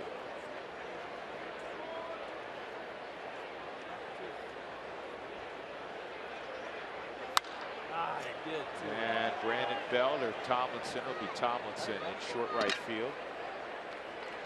1-2-3 inning for Samardzija. To the 5th we go, 5-0 Giants.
Hey, it's time now for Rock Your Routine, brought to you by UC Health. Today we highlight the Rockies' culinary nutritionist Tyler Hines, Tyler began his career in the food industry at 14, went to culinary school at Johnson & Wales in Denver, and used to be the assistant nutritionist with the Broncos. And he's with the Rockies now, and well, I eat salmon like 4 to 5 nights a week. That looks great, and they have to cook up a storm here. They have a strong routine to keep all these guys well nourished.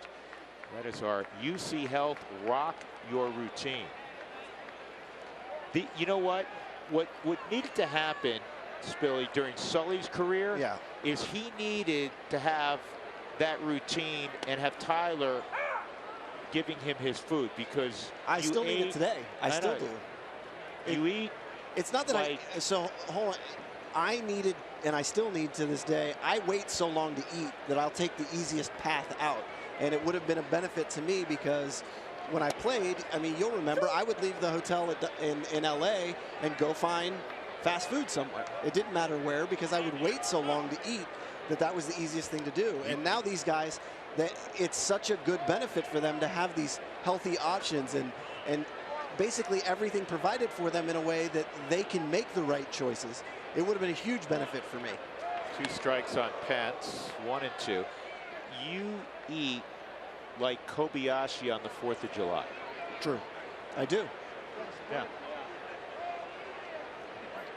And evidently you eat in the studio as well. That is not true. I just provide.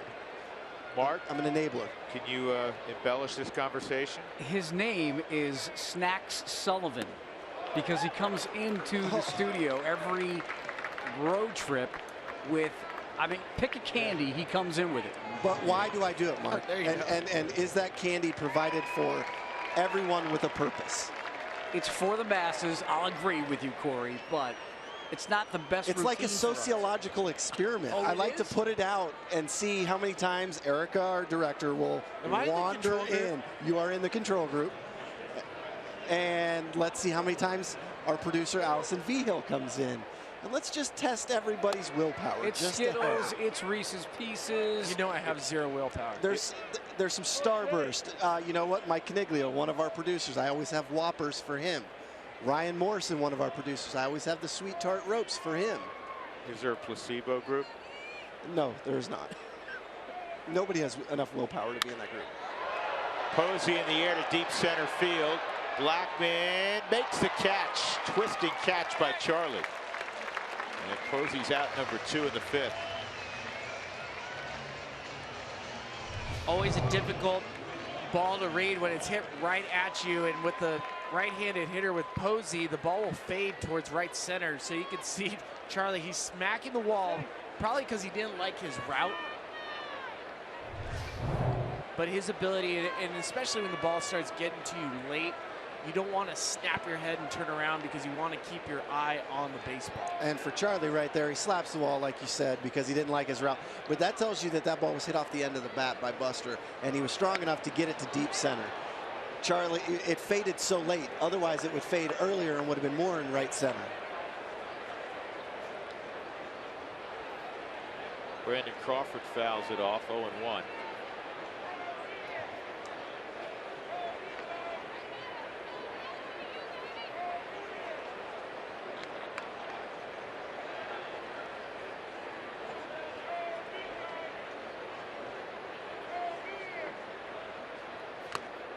Oh, and 2.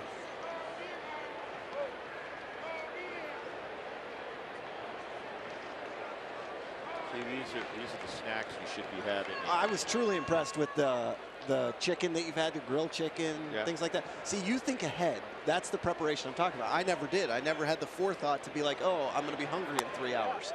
For you, it's every 5 minutes you're hungry. Oh, there's a fast food place I like, followed by another fast food place I like.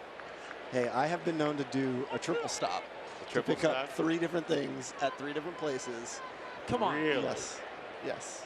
That has happened. That's inefficient use of the fast food industry. Well, there's certain things that they all, I feel like. Well, actually, they're happy with you because you frequent all of them. But they all make one or two things that I really, really like. So I'll take the French fries from here, That's the one. burger from somewhere else, and the shake from a third place. Something like that. That's about right. That's why you're not playing, and that's why the guys on the field are healthy eaters. Right. Who go to bed early. Because they have good routines. And they have phenomenal routines. So you're never going to be the poster child then for UC Health. Well, it's just one of those things. Not everybody gets fueled by good things. Some people have, you know, some alternative things, like alternative facts, you know? You created the alternative fact before we knew that it was an alternative fact. 3-2 on Crawford.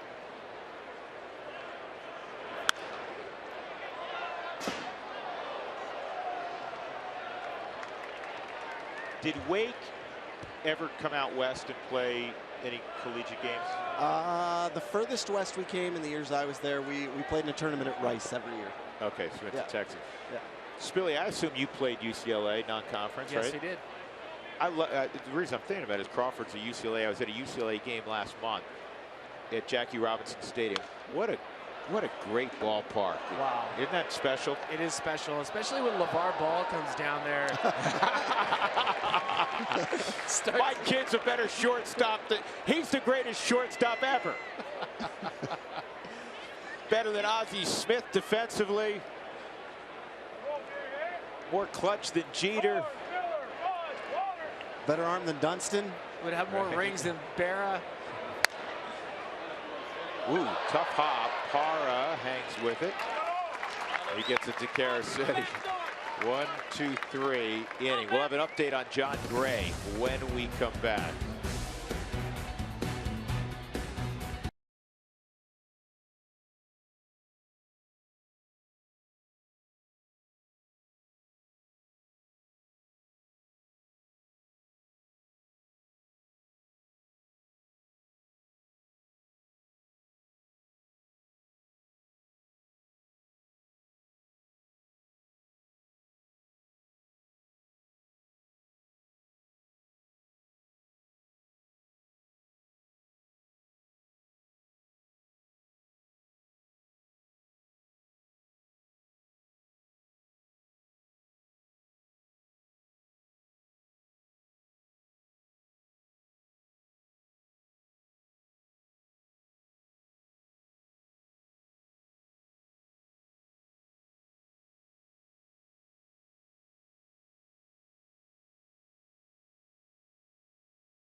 Parr is going to lead it off for the Rockies. Here's the update on Jon Gray. So he went 2 2/3, we know that, and he left in the middle of the third inning with left foot soreness. And they are calling that injury very, very mild. And we suspected had this been a regular season game, he would continue. But we'll learn more when Buddy Black joins us at the conclusion of the game. So, all in all, that looks like pretty good news. Yeah, that's what you want to hear from a guy who's your potential opening day starter. It's also non-arm or non-pitching related, which is phenomenal. It's just one of those things where you got to be a little bit preventative. You got to be a little bit cautious. I don't think they were going to take any chance to let Jon Gray get hurt. And today we knew that they were going to try to get Jon Gray to 90 pitches. So maybe you'll see him maybe extend a little bit more next start. But The most important thing for Jon Gray was making sure the arm was healthy.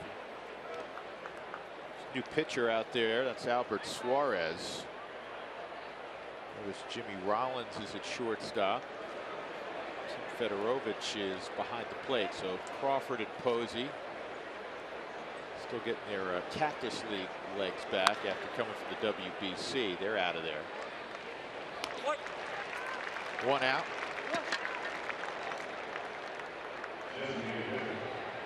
Keep talking about the Giants bullpen, how many new faces has joined them. Yusmeiro Petit was a guy that the Giants used quite frequently as being a swing guy, roll guy, use him in the bullpen. Well, that's what Suarez was brought in with the minor league sign this offseason to fill in that role.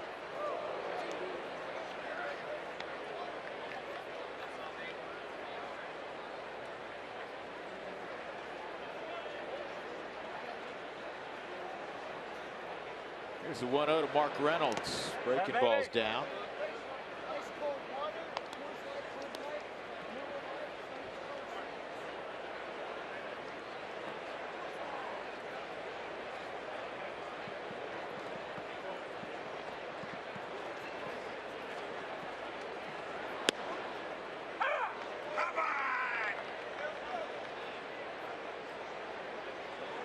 That voice sounded like Latches.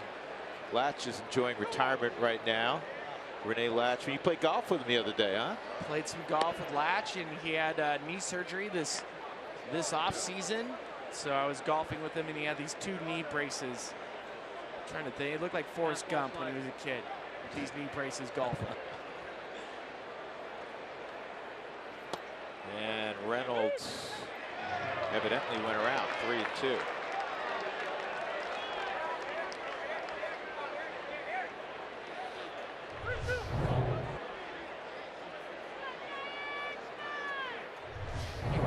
Yeah.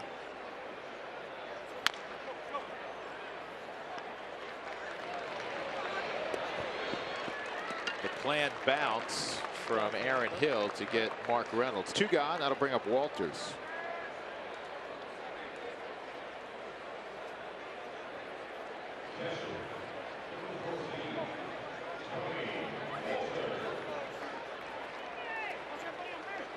I'm going to tease a story that Corey and I will share later that we were given today about Johnny Cueto, and it's worth retelling. Yeah. Go T. I don't know why you would tease it and not just share it. Because it's 2 outs. it's going to take a bit of time to set it up. Okay. That's going to grease the seats over the Giant dugout. Now, boy, get on there. Come on. Rocky Spring Training Baseball is always live with the MLB.com at Bat mobile app. Stay connected all spring with radio broadcasts, video highlights, stats, news, and more.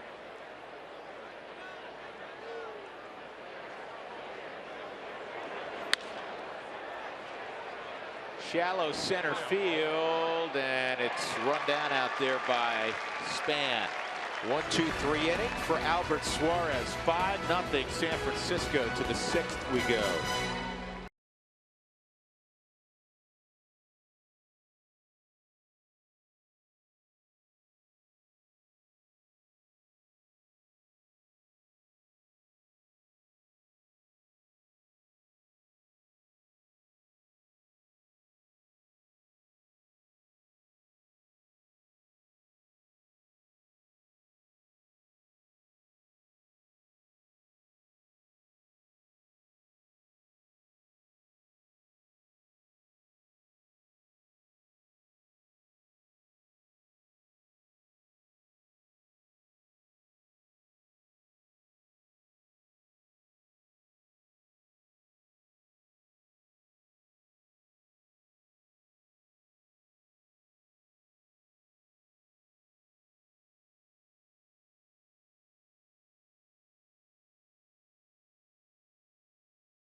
Find the new Steel Lightning battery system at a Steel dealer near you.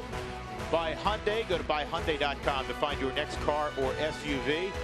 And by CenturyLink, your link to what's next.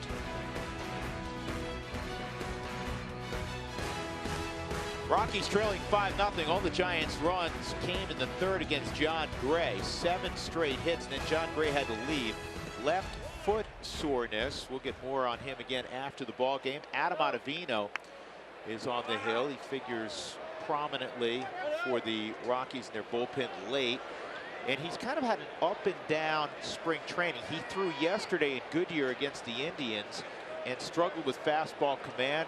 Slider wasn't real sharp, gave up a couple of runs. See if he can bounce back this afternoon. Jared Parker is first subject, and the fastball is in the dirt, 1-0.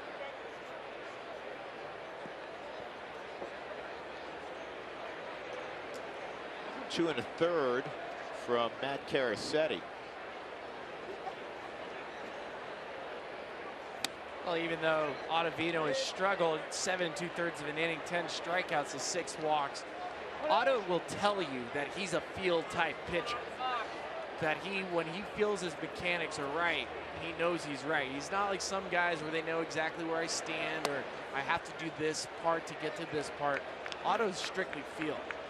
And he's walked some guys too, and you can see he's fallen behind, and quite honestly, none of those fastballs were really close. So it's 3-0 on Jared Parker.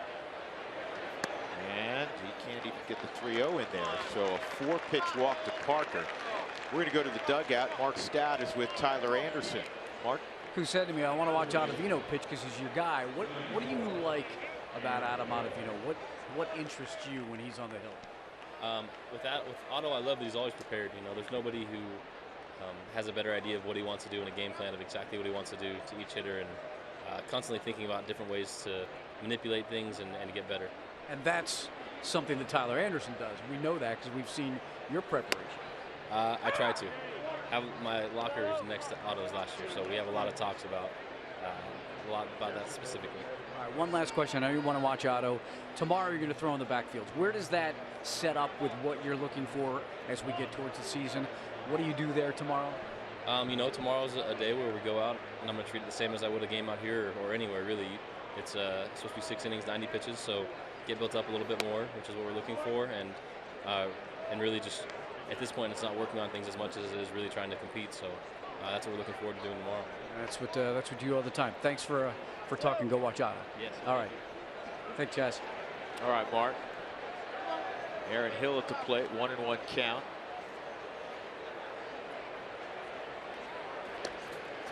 Ottavino has always had wipeout stuff against right-handed batters. When he has struggled, it is at times getting lefties out.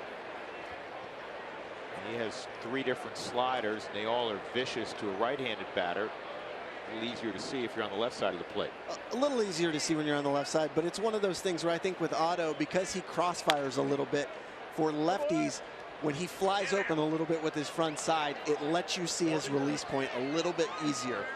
Once he does that, you can pick up the baseball because he hides it so well. And on the left side, when he gets that glove up that hides that release point, when he keeps that front side closed, there's nothing you can do. And it jumps out at 95. And by then, and you're trying to discern what pitch it is, you have no chance.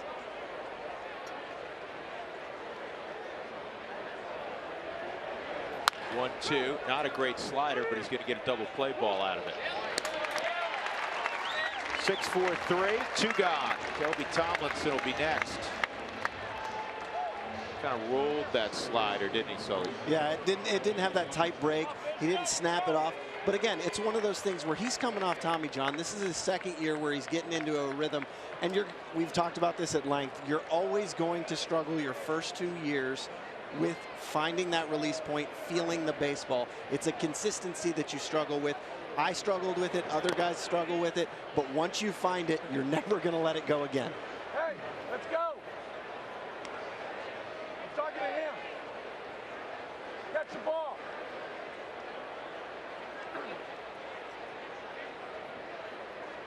Tomlinson a triple and a walk. His triple was the first hit that Gray allowed. John retired the first 7 hitters, struck out 3 of them, in fact. And then Tomlinson tripled. Samardzija on a 3-2 pitch doubled off the left field wall. And it was single by Span, 3-run homer by Belt. DJ gets there, and it turns into a solid inning for Adam Ottavino. Middle of 6, the Rockies got to get the bats going, down 5-0 at home.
Charlie, it seems like we've got some really good feedback. We're going to keep it up for another year. If you want to write a letter to me, send your letters and questions to Dear Charlie, care of Root Sports, 2399 Blake Street, Suite 130, Denver, Colorado, 80205. So kids, keep those letters coming and I'll answer as many as I can.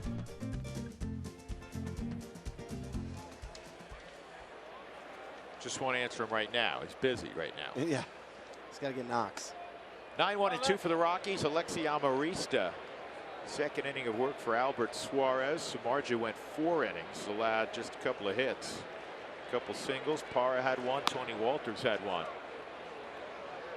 Rockies among the Cactus League leaders in runs scored and hits. But today they've been limited to a goose egg on the board and just a couple of knocks. Amarista takes the 2-0 for a strike, 2-1. I've been waiting with bated breath. I know. We're going to hear it. We're going to hear it right now, the Johnny Cueto story. So we teased it, and so we bring this up because today we saw several players returning back from the WBC. And as we know, Johnny Cueto really wanted to pitch for the Dominican team that he was a part of. He was unable to play on that team because his father was ill in the Dominican. And so Johnny Cueto was waiting with his father because Johnny was trying to bring his father back to the States. As we find out, Johnny's father has never been to the United States before. In all the years, has actually never seen his son pitch in a major league game. Ever. Think about that, Drew. Keep going, Spilly. So you have a captive audience. Amarista with a nice base hit to left field. Well, Cueto, as he's waiting to get his visa, and as obviously he's promised to be on the Dominican, ends up he's not able to participate in those. He's only started in 3 games this whole minor league spring training because he has gotten his dad, who is now being taken care of by Johnny Cueto, and his dad and Johnny will now spend the entire season together. For the first time ever, his dad will get to see him pitch a major league game. So his dad now in San Francisco. Is here in Arizona. Oh, here in Arizona first. Okay, great. That's a good story. It's pretty cool.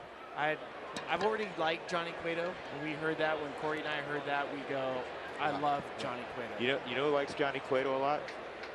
The San Francisco Giants.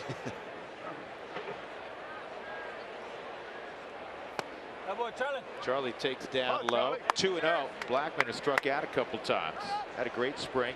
Came in hitting .415 with 3 home runs. 9 driven in. One of the most dangerous leadoff hitters in baseball. Multitude of ways he can beat you. He'll leave the yard to start a game. He did that 10 times last year. I just want to know what his ceiling is. You know, I feel like each year he grows in a direction that it's incredible to see. If he wants to steal 40, he does it. If he wants to hit 30, he does it. That's down the line foul.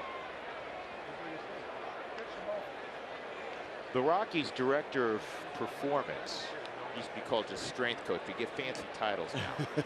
This guy's outstanding. Gabe Bauer.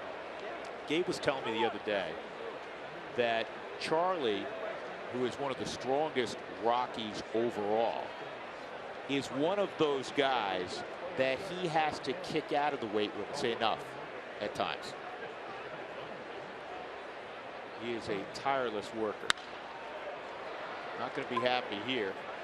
High fly ball to left center.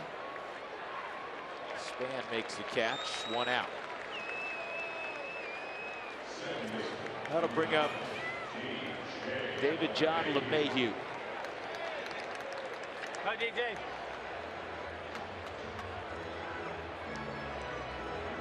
We've been teasing how Charlie Blackmon and DJ LeMahieu, they spent the last couple off seasons in Atlanta together working out, and DJ obviously winning the batting title last season. Well, this off season spent his off season in Michigan at their new house. And Charlie said that if DJ doesn't win a batting title again, he needs to get his tail back to Atlanta. What happens if Charlie wins the batting title? Then he'll tell DJ to stay in Michigan. Okay.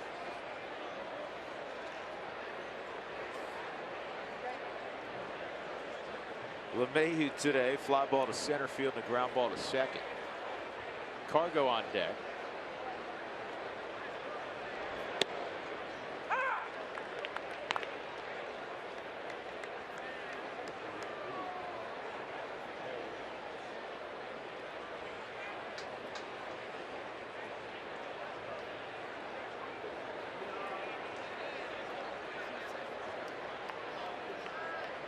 Here's the 0-1. And this one should be 2. So the Rockies are gone in the 6th inning. Amarista picked off the Rockies' 3rd hit. That's it. 5-0 San Francisco.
Airlines, yes to low fares with nothing to hide. That's frequency. Drew Goodman, Ryan Spilborghs, Corey Sullivan, Mark Stout on a perfect Cactus League afternoon. We're in Scottsdale, and the Giants leading the Rockies 5-0 as we go to the Top of the 7th inning. The Rockies made a change on the hill. Mike Dunn, look at those numbers. 7 2/3. He hasn't allowed a hit. That's pretty good. If you like good numbers in spring training, yeah, that's exactly what you'd like to see.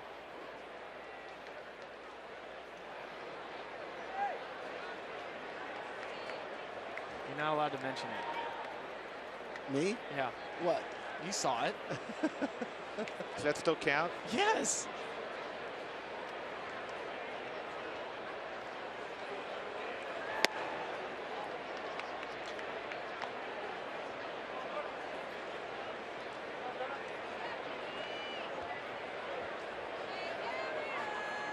Jimmy Rollins, good to see J-Roll. And this will pop up in the infield. DJ battling the sun, makes the catch, 1 out.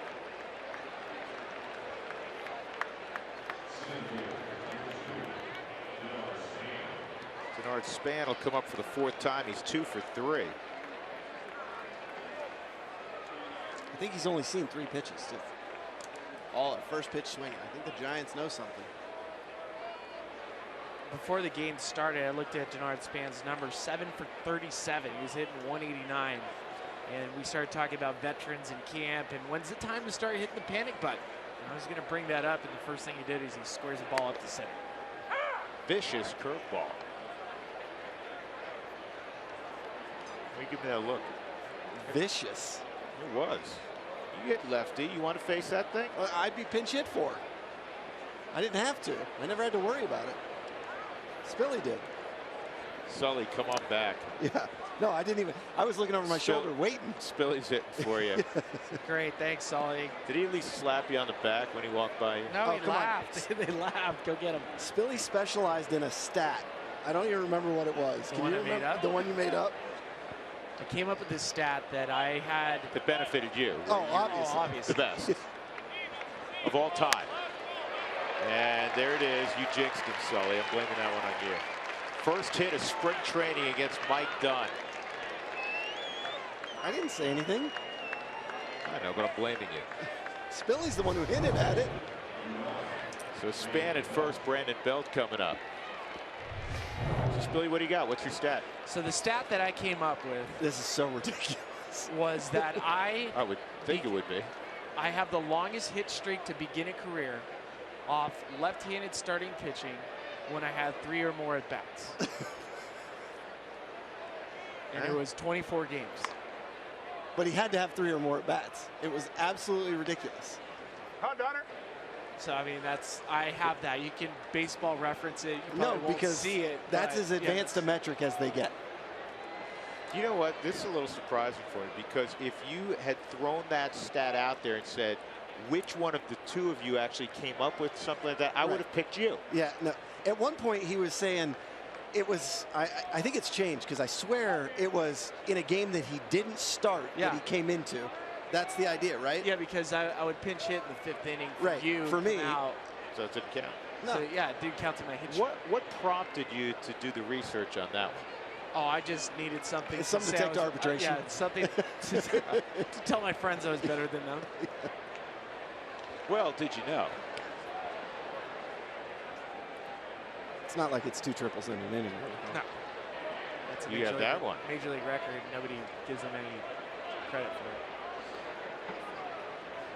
Who else on that list? Are you it? The last person to do it was 1955. So I'm not sure who else is on it. That's not the one that I don't want to say most proud of, but I've got one that's a little bit dubious. 7 sacrifice bunts and 7 consecutive at bats. Did you do that with the Rockies? Yeah, I did it in 2006 with in Washington. You're getting the bunt down. Good for you. I was hitting 2-hole. Jamie Carroll was leading off, and Todd was hitting behind me. Jamie got on 7 straight at bats.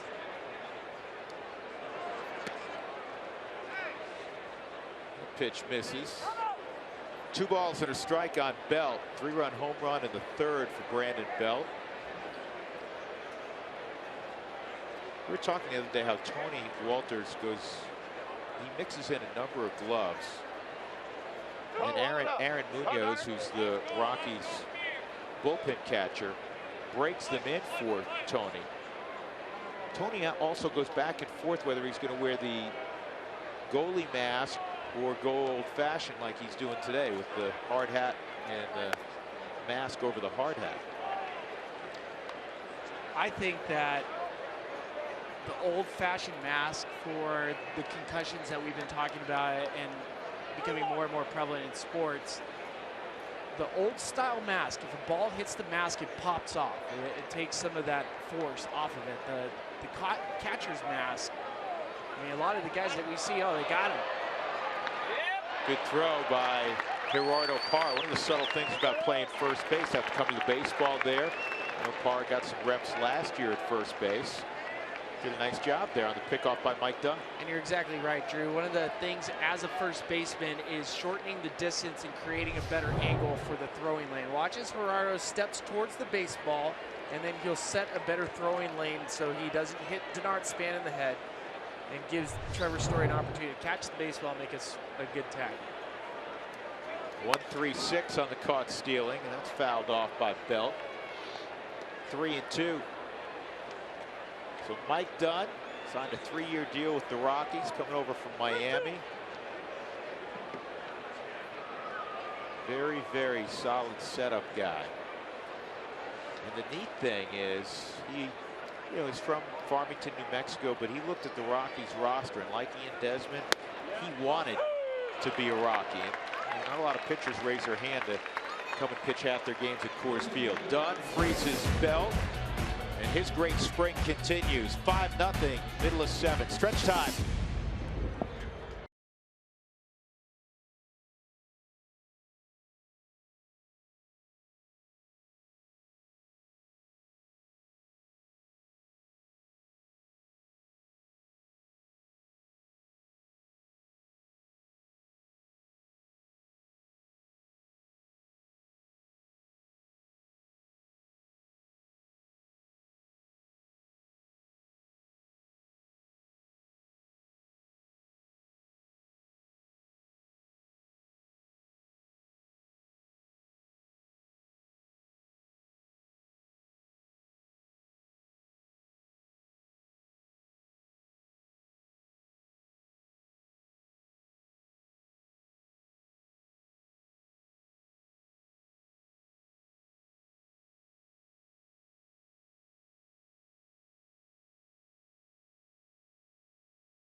Nine to 3. Cargo's going to lead things off here in the bottom of the 7th inning. Taco Bell's Crunch Wrap is like Sully. He's an icon, or it's an icon.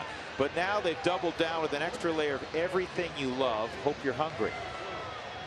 I thought it was apropos that I included you in the Taco Bell spot because you are a big connoisseur of Taco Bell. I have been waiting 3 days for you to use the word apropos because you looked it up on your phone on Wednesday. I watched you do it. True or false? Not false, but that's a nice story. You did too. We can check the history. You want to know why? I did to spell it. You're absolutely right. Yeah. I did to spell it that's because convenient, it was in a text. Okay. And I want to make sure I spelled it right. Okay.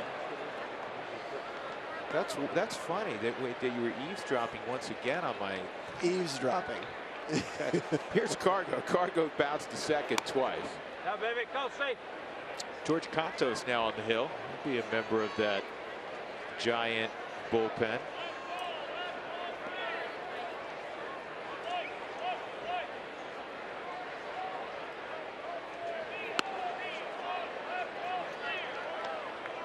Chris Marrero is at first. There's the numbers on Contos this spring. It is going to be strange. We alluded to this earlier. It's going to be strange not seeing late in games Sergio Romo, Santiago Casilla. Even last year it was strange not seeing Jeremy Affeldt. He retired the previous season. And then Cargo, probably he'll send a gift to Javi Lopez in his retirement now that he doesn't have to see him.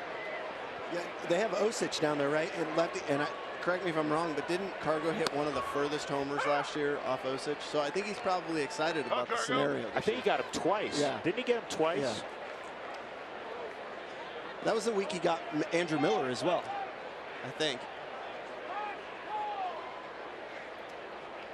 3-1, and Cargo draws a walk. Couple changes, couple more changes for the Giants to tell you about defensively. There's Gorkys Hernandez. He's kicked around the big leagues for a while now. At one point he was a top flight prospect. And Chris Marrero is at first base. Christian Adames is going to step in for Cargo and run. So Cargo's day is done after 3 ABs.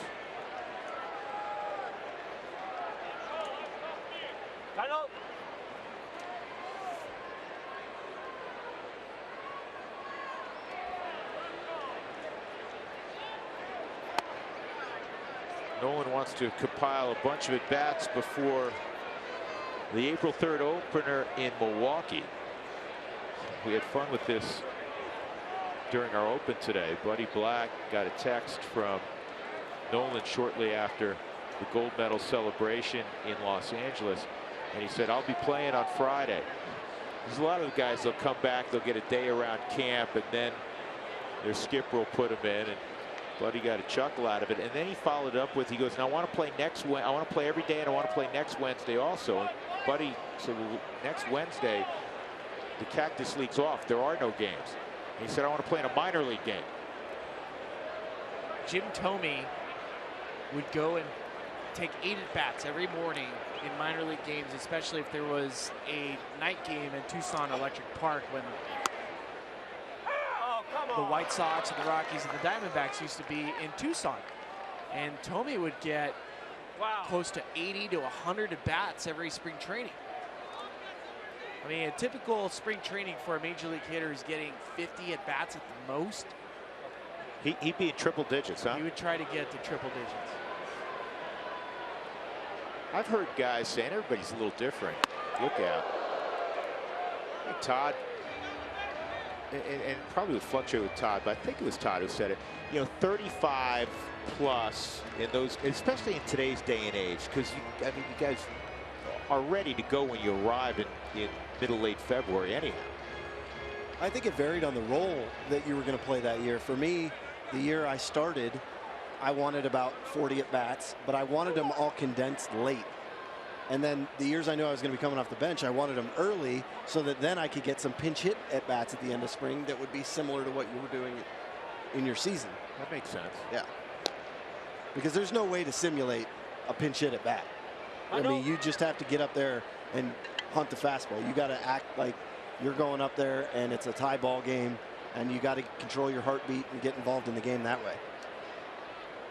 Spilly was one of the best I'd ever seen it. Adames takes off, and this is lined down the left field line. Extra bases for Nolan. Adames paused for a moment. He'll score, though, as he's around third on Nolan's double, and the Rockies are on the board. It's 5-1. Good to see Nolan find the barrel.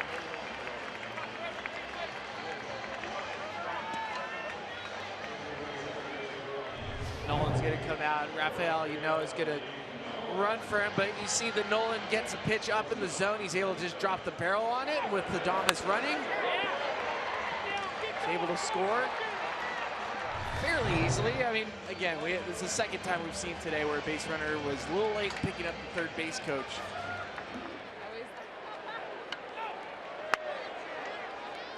So there's Rafi. Now Trevor Story, he's popped to second twice.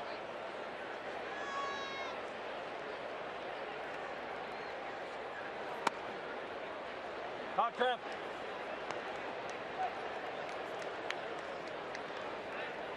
You know, it's got to be an interesting dynamic, and we all got so into the WBC. And Nolan was telling Spilly earlier today how much he enjoyed playing with so many great players, and you get to know some of the guys you compete against better. And I know a lot of the National League guys really appreciated playing with, for instance, Adam Jones, getting to know what kind of guy Adam Jones is, what kind of special leader he is. But you know, Nolan's playing with Buster Posey last few days, Brandon Crawford, two guys that, you know, everybody in the Rockies organization loves to dislike naturally, the Giants. But now you're buddies for a couple of weeks. You're all right, come on, Trev. Bud Black made a great point today. For an all-star game, you get to an all-star game, it's 3 days. You rub shoulders with the guys, but there's so many requirements of the players. Signing autographs, taking pictures.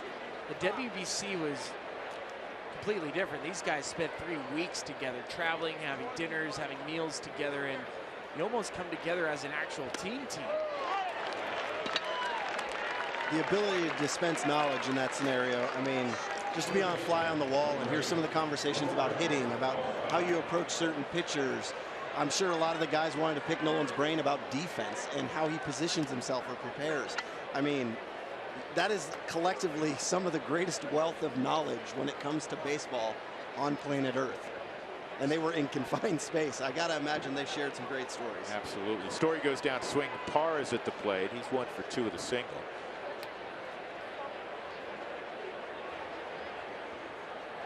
Noah at second, running for Arenado. 2 gone on the flip from Marrero to Cantos.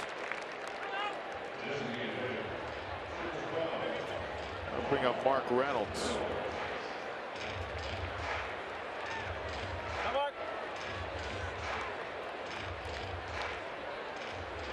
I just love the passion that was on display throughout that tournament.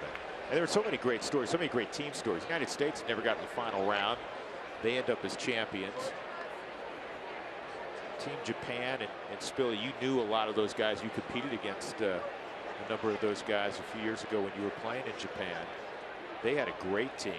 Obviously, the Dominican Republic year in and year out. Team Venezuela is great. What about the run by Team Israel and Jerry Weinstein as their skipper, who's the Rockies' AA skipper in Hartford? I just love a tournament where players get to do something that's out of their comfort zone, that represents something at times bigger than them, and that the name on the front is more important than the name on the back. We say that all the time about every organization. Hey, you got to play for the team in the front, not the team in the back. But it's hard to do that at all times, especially when win-loss records fluctuate. It seemed to me that the first 3 World Baseball Classics, as it's fouled off by Reynolds, in the aftermath, it was more about things that were wrong with it, if you will, as opposed to the things that were right about it. And this time around, it was more a celebration. There were some hiccups, there was going to be, and you're going to massage certain things. But it was more about the celebration of baseball and how good a tournament it was and how hard it was played by the guys that participated. And even, you know, a few of the big names that were not involved. Mike Trout with the Angels, the best player on the planet. I think he looked in, he said, you know what, next time around, I want to be a part of that.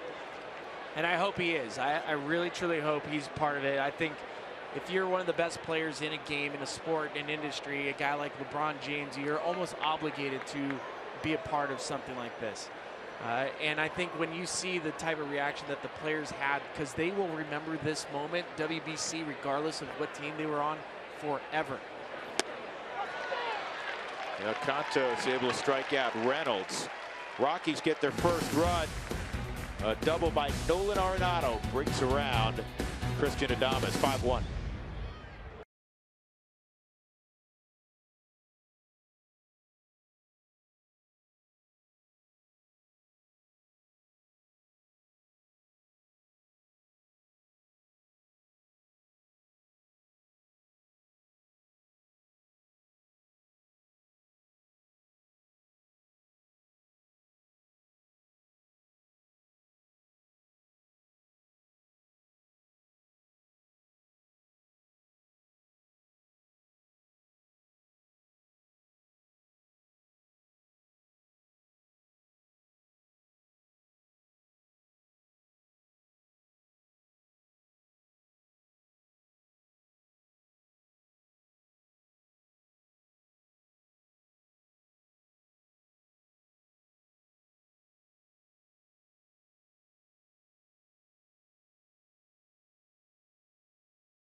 The Giants have the lead. A lot of the starters are out of the game, including Nolan Arenado. And Nolan, wanted to talk to you a little bit more about Team USA. I know your family was there. I heard you say during one of the broadcasts, I don't care where it was, they were coming, whether it was on the other side of the world, everybody was going to be there to support you and Team USA. Yeah, you know, I had my mom and dad. I had a lot of family out there. I already have a lot of family in Miami, so to start out there was always nice. It was cool. It was always great. You know, I'm pretty fortunate to have a big family. You know, sometimes it can get crazy, but I'm very thankful for that because they support me and they're always there for me. And you know, it's great when you go East Coast and then you got your aunts and uncles telling you we'll help you if you need help, and it's always nice coming West Coast, and I got help there also. Hey, Drew and Spilly and Sully were talking about you had more time with these guys than, say, what Black said, say like an all-star game.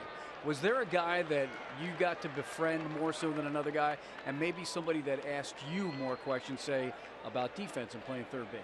Yeah, I mean, it's hard to say. All of them were great. I got really close with Hosmer. I know Yelich really well. I played with him when I was younger, Hosmer. But Brandon Crawford, you know, I got to know Brandon. I know he's our arch rivals. You know, he's our biggest rivals. But you know, a lot of respect to him, the way he goes about his business. He's so even keel. Sometimes I wish I had part of his game with how calm he is and how he handles the situations. But you know, I'm a different player, but I just love the way he goes about his business. You told me too in the clubhouse this morning, Jim Leyland was old school, and you liked him. I loved him. I absolutely loved him. I thought he was amazing. He cared about us. I'm getting chills talking about his pregame speeches and his postgame speeches after games were like unbelievable. He got us going, man. I mean, you playing for USA already gets you going, but man, he put an extra motivation in you, and it was amazing. Now you're back in this environment. You're back with your guys. You're one of the team leaders. Yeah. Can this help you get to another level? Yeah, you know, I'm happy to be back. You know, obviously that run was amazing. Those 2 weeks were probably one of the best 2 weeks of my life, to be honest with you. Those guys were amazing, and it was great winning. I didn't play the way I would like to, but hey, you know, we won, and that's all that matters to me. And it was just so cool to be a part of that. But you know, I miss these guys. I missed them a lot, and I'm really happy to be with them. I missed, you know, Story, DJ, Mark. I miss Charlie. I miss all of them, so I'm happy to be back. Yeah, we saw them embrace you when you came in. Good to have you back. We are looking forward to the season. I'm talking for the fans at home, so let's go rock. Yeah, let's do this, man. I'm ready to go. Thanks, Nolan. Guys. Good stuff, Mark. Thank you. Nolan today, an RBI double, and departs. Jairo Diaz coming off Tommy John surgery. We saw his first outing. He got the first two guys out, and he was blowing 98 that day. This is a few days back. And then he ran into trouble. But the neat thing is I went and saw him in the locker room in the clubhouse after the game. He had a big smile on his face because it wasn't about the line that day. It was about his first time back on a big league mound after Tommy John.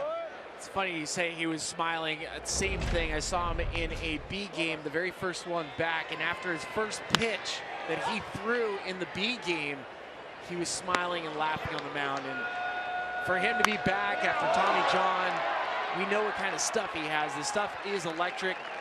After that first game in the B game, the guys were looking at each other. Whoa, maybe he's closer than we thought. There's just so much work and rehab and time that goes into coming back from Tommy John that a guy like Jairo is he's just celebrating the fact that he gets the privilege of stepping back out on a major league field, regardless of how it went, regardless of whether or not he gave up runs or a home run. He's just happy to be there. Pat Valleca makes the play on Fedorovich. 2 outs.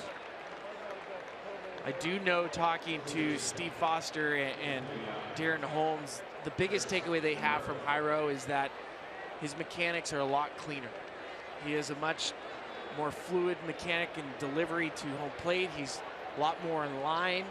There's a lot less stress on his elbow. And as a result, he's getting better movement with this fastball. He's having his secondary pitches a lot better. We talked about this on Wednesday, and I want to get Spilly's opinion too.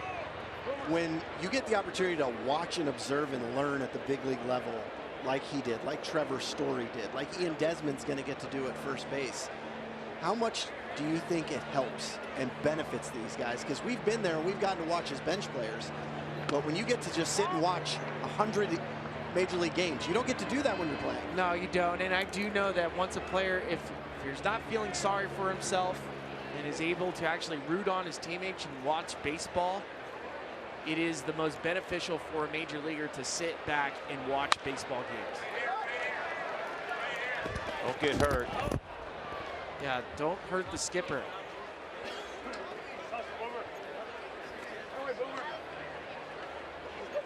We have a multitude of changes to tell you about. Bam Boom is behind home plate. Anthony Bam Boom catching. Adames is at third. Pat Vallejo just made the plays at short. Rafael Inoa at second. Jordan Patterson at first. Kristen Norfia, who played a number of games in San Diego for Buddy Blacks in right. Raimel Tapia in center. And Steven Cardulo is in left. That is a complete line change. They pulled the defenseman in addition to is the goalie out? The first line. They pulled the goalie off. Okay. Listen, when Patrick Waugh was behind the bench of the Avs, and they were down, he'd pull the goalie with like 3 minutes to go. Yeah, go get him, boys. And now everybody in the NHL is pulling the goalie early. Here's the 1-2. That's loud. Center field and deep. Tapia is going to watch it sail out. Chris Marrero leaned on that one. And that's Marrero's 6th home run of this spring training. Marrero's been fighting, trying to get a bench spot as well. Showing Bochy against high velocity that he can take a ball to where very few people go. Second level, dead center field. This has to be at least 460 feet. Yeah, I would say that went about where, if you moved Arrieta's ball over, it had to be about the same distance. That is where the big kids play. We have never played up there. That is very sequenced swing right there. Staying through the baseball well. Here's Justin Ruggiano. 1 ball, 1 strike. This is the part of spring training, as if you are a fan of the Giants and you're a fan of the position battles, you pay attention to these type of at-bats. Chris Marrero's a bat. Justin Ruggiano, another guy looking to be the 4th outfielder with the Giants.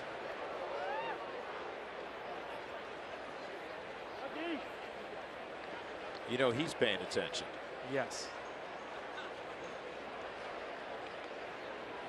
Giants up 6-1 in the 8th.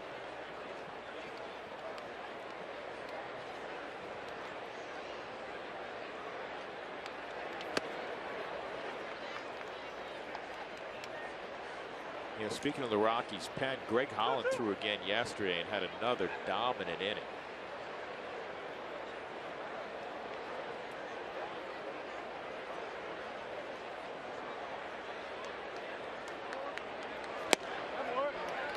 Well, Diaz bounces back. He strikes out Ruggiano after he got the first 2 outs in his first outing. Things unwound for him. He gives up the home run, but he gets the next batter. 6-1, San Francisco, middle of 8.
Here's our CenturyLink high-speed challenge. We asked you earlier, should Jon Gray be the Rockies' opening day starter? And 90% of you said yes.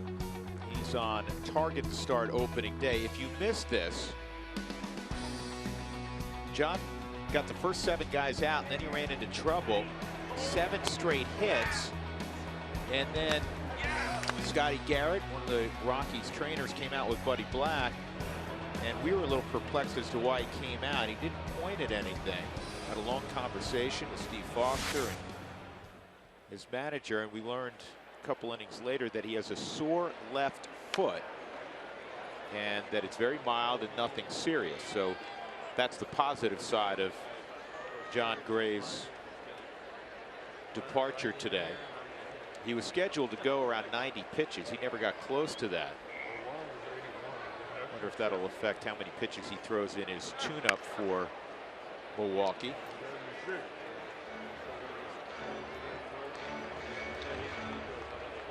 Chris Denorfia is at the plate.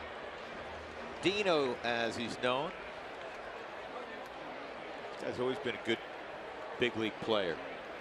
Great big league player. Started up with the Cincinnati Reds, was missed from camp for a couple days, was battling the flu. It's good to see Dino is back. Denorfia spent quite a bit of seasons with Bud Black in San Diego. Steven Okert's now out there. He's battling for a bullpen spot on the left side for Bruce Bochy.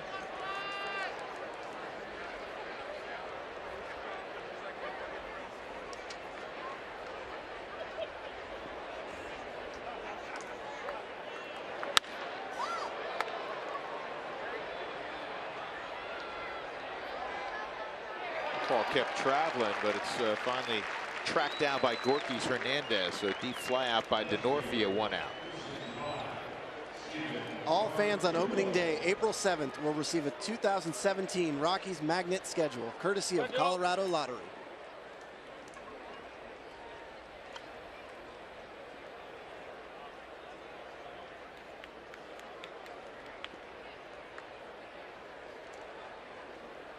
Steven Cardullo at the plate. Strike on the inside corner. All he does is hit. Couple grand slams this spring training. Hit one last year when he got called to the big leagues.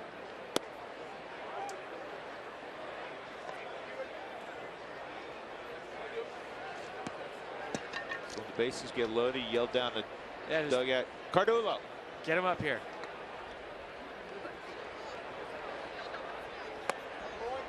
Take care of business. Hi, boy. Cardullo. 2-1.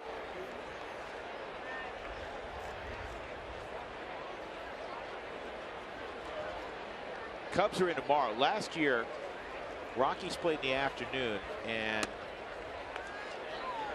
there was an early evening game between the Giants in Scottsdale against the Cubs. You'd have thought it was Game 7 of the World Series. I mean, it was like this was today. I mean, it was packed.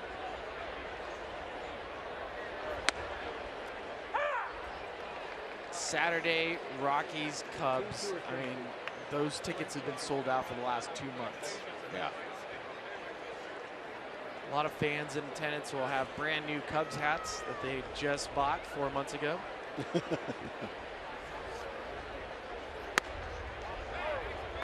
Cardullo earns a walk. He'll go down to first, 1 out. That'll bring up a guy I like a lot, and I know you do as well, Spilly. Pat Valaika. Pat Valaika's a baseball player. Put him at third, put him at short, put him at second. He can hit. He was a Gold Glove winner in the minor leagues. He can play shortstop. That's probably the biggest attribute that a utility player has to have.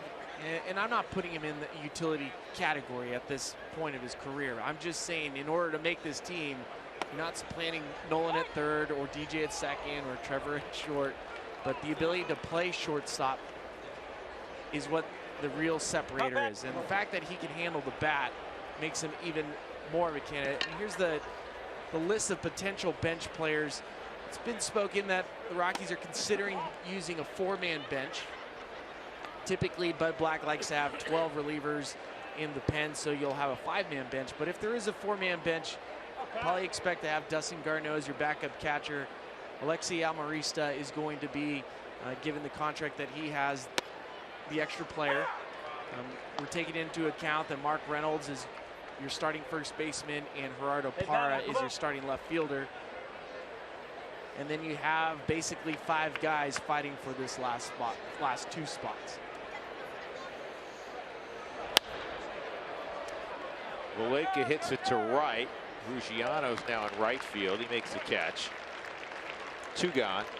And I think in listening to Bud Black today and his presser this morning, I think he really expressed the fact that if they are going to go with that 4-man bench, that they really need to focus on guys who are pretty versatile. They can play multiple positions, like a Pat Maleka. Guys that can go out and you can start them in the outfield, they can possibly move to the infield. That's going to be really important if you're going to go with a short bench. And as we were looking at Shane Patterson coming to the plate, he played first base yesterday as well. This is an outfielder all through the minor leagues.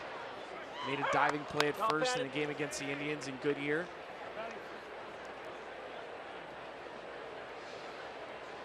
I said Shane, Jordan Patterson. That's okay. Shane was a guy that we played against in the minor leagues for a bunch of years.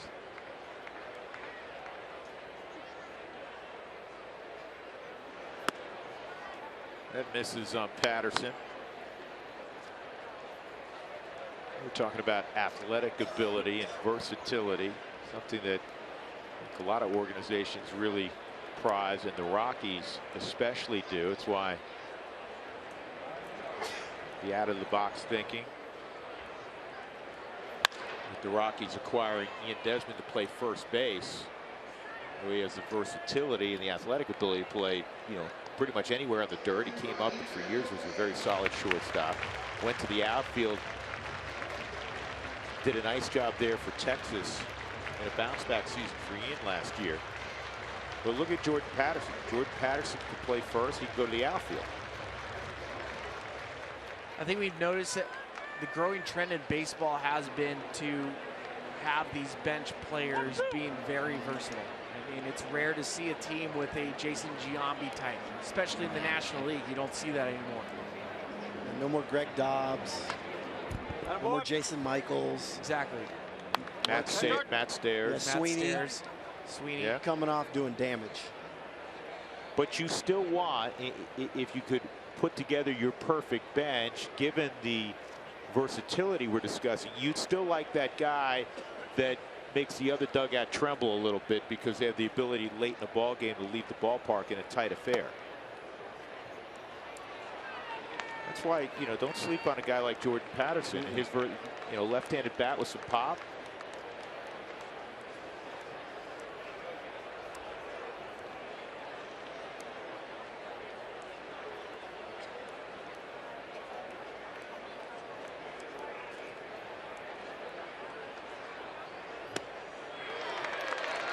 Patterson goes down this time. There was a walk to Cardullo. He's stranded at first base. We go to the 9th inning. The Giants leading 6-1 in the Cactus League.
Southwest Airlines, yes to low fares with nothing to hide. That's Frequency. By Taco Bell, the bigger, beefier, triple double crunch wrap is back only at Taco Bell. And by UC Health, live extraordinary. With Corey Sullivan, Ryan Spilbords, and Mark Stout, I'm Drew Goodman. We go to the 9th inning. Jerry Basto is going to throw the 9th for Colorado. Rockies trailing 6-1.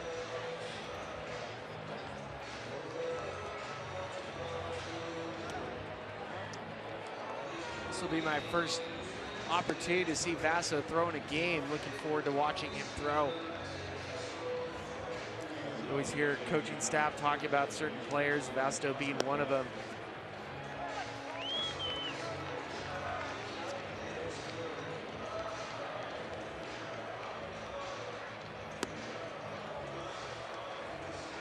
Ooh, got an umpire. Ben Boone's throw was over the head of Rafael Inoa. Don't rub it. Walk it off. He's not going to get any sympathy from the guys in the field. No. You're like, you all right? Yeah, man, I'm fine. Now you know what it feels like. This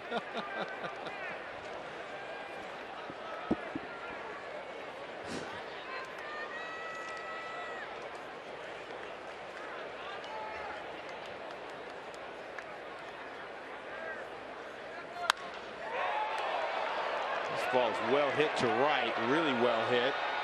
But it's going to die in the glove of Denorfia, about 380 feet from home plate.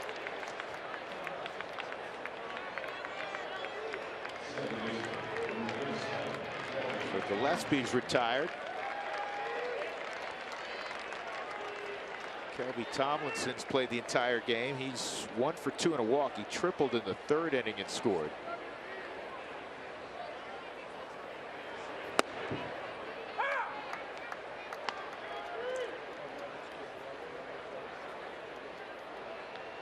Last year, Kelby got 106 at-bats in the big leagues.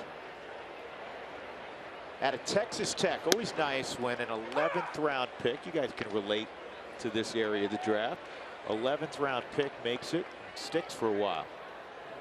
You can't relate. We were 7th rounders. Well, my bad. I stand corrected. Yeah, I have no idea. I don't know what you're talking about.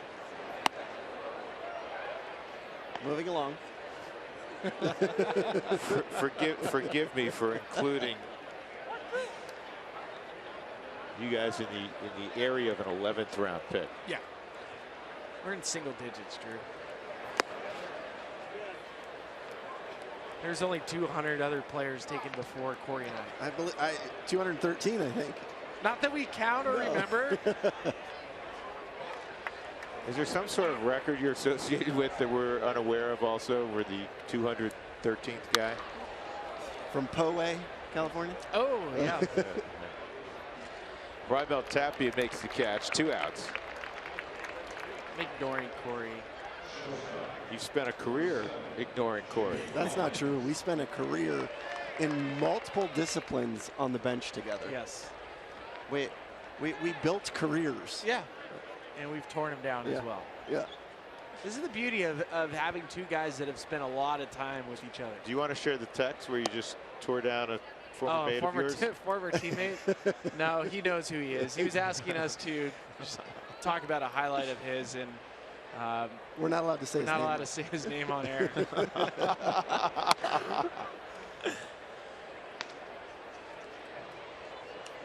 Second AB for Jimmy Rollins, 38-year-old former MVP of the Philadelphia Phillies. When the Phillies, like Jimmy, were rolling. And the Rockies, it seemed like when the Rockies had it going in 07 and 09, that's who they would meet in the postseason. I'll never forget the first 2 games in 07 at the bank in the postseason against Philadelphia. And those fans.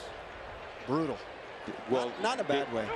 They're great fans, but they were so confident that Philadelphia was going to roll through the Rockies, and it worked out exactly the opposite. Denorfia coming on will make the catch. Rollins retired, as are the Giants. We'll go to the bottom of the 9th. San Francisco 6, Colorado 1.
advance through the gates on Sunday, April 9th, will receive a Colorado Rockies hooded Henley. I have no idea what a hooded Henley is, but apparently Tony Walters is wearing one.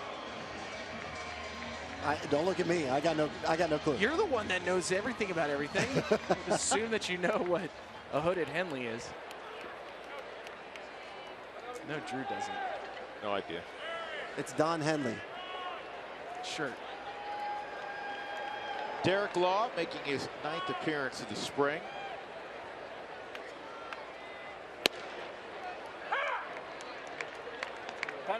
Christian Adames has had his moments this spring. Hit some long balls.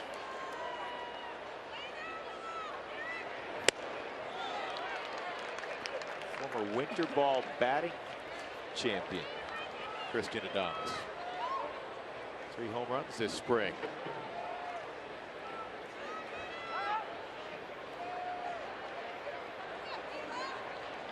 Christian's always one of those guys who brings a big smile to the ballpark every day.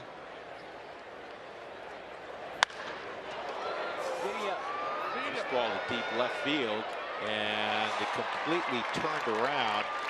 Wong in left field, and it'll be a double for Adames. That was a circuitous route to the baseball. It was, and if you were ever wondering what not to do when a left-handed hitter is up and you're playing left field, this is exactly that. Anytime you are in left field and the ball is going to tail away from you in left field towards the line, you know not to open to your glove side if you're right-handed. Do not open left, open right. That way the ball is always moving with you. Unfortunately, Wong did the exact opposite. And Wong, they were looking again. We've been talking about position battles. Wong, they wanted to see if he could handle left field. He was brought in from Korea to play some third base with Eduardo Nunez taking that spot at third. So as we've been mentioning, Bruce Bochy's paying attention to a lot of little things on this field today. Check that one off as well.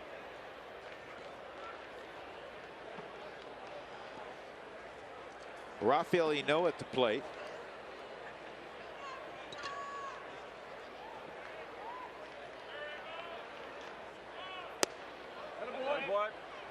Go, Robert.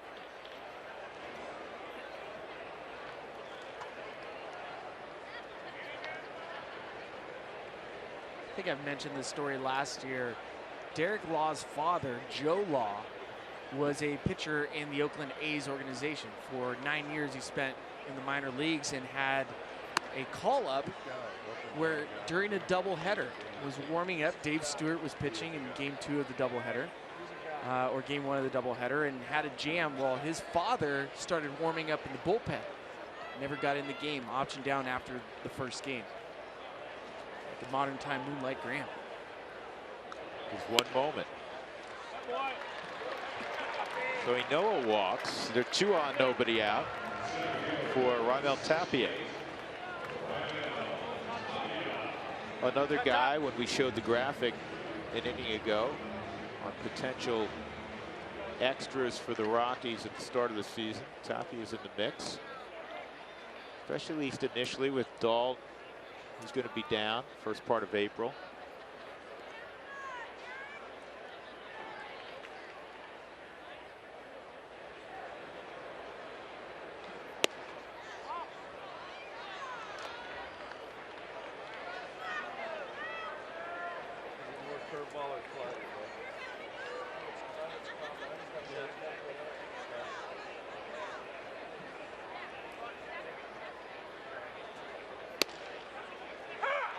Tap. You're talking about the second half of the bullpen struggles for the Giants, and Derek Law was hurt in the second half for the Giants and was one of those key guys that Bochy missed. Talk about a funky delivery, hard to pick up where the ball's coming out of. Law makes a good throw to second, 1 out. And that'll bring up Anthony Benboom.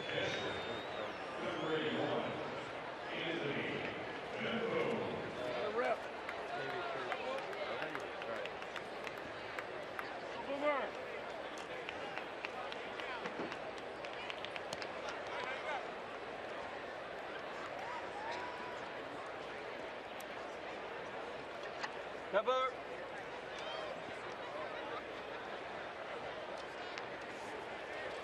Well, I know Bud Black is high on Anthony Ben Bloom. Bud, before he was signed.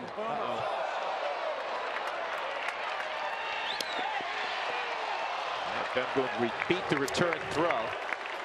2 outs, the run scores at 6-2. And as I was going to say, Ben Bloom was in the Angels organization, and the Rockies were able to pick him from the Angels as part of the Rule 5 draft this winter. Let me say where this kid's from. Can you tell us where he's from? Yeah, Tyler Nevin from Poway, California. Very nice. You should know those Southern California cities. So his dad, it's a nice move by the Rockies. Tyler getting a chance to play with his dad, Phil, looking on. I remember this happened. Jim Tracy was managing the Rockies.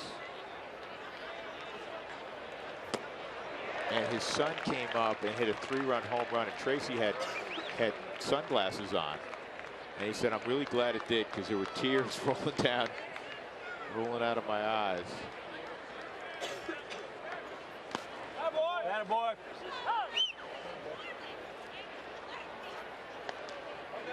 I forget who Chad was playing for at the time, what organization he was with, but he hit a 3-run home run against the Rockies. Is that who he was with? Yeah, he had some really good years in AAA. You're talking about guys, Moonlight Graham getting one moment. Chad never got to the big leagues. There's so many guys that have put up prodigious numbers and for whatever reason don't get an opportunity at the big league level. It's good to see Tyler Nevin healthy again. He did some really nice things, drafted out of high school.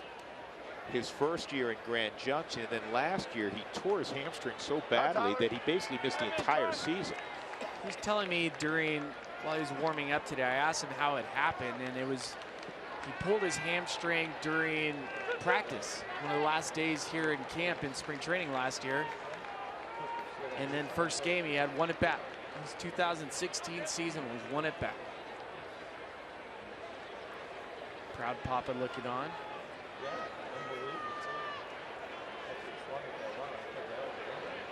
2-2. Big chopper to third, and he's going to reach.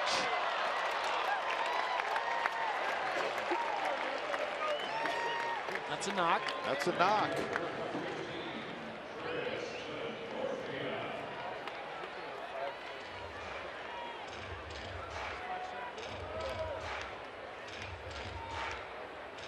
So Denorfia getting a second at bat. Hit the ball to deep center field his first time up.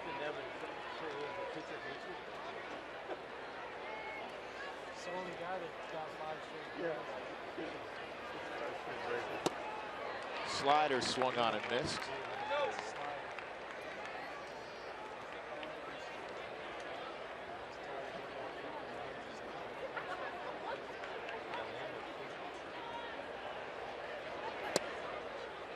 Ball and a strike.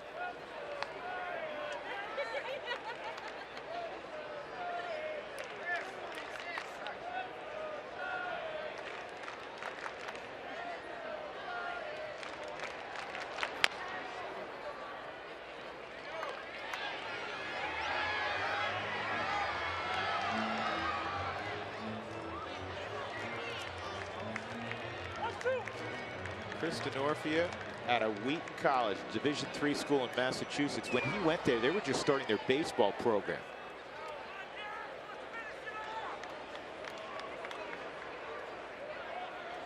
The old line about if you can play, they will find you applies.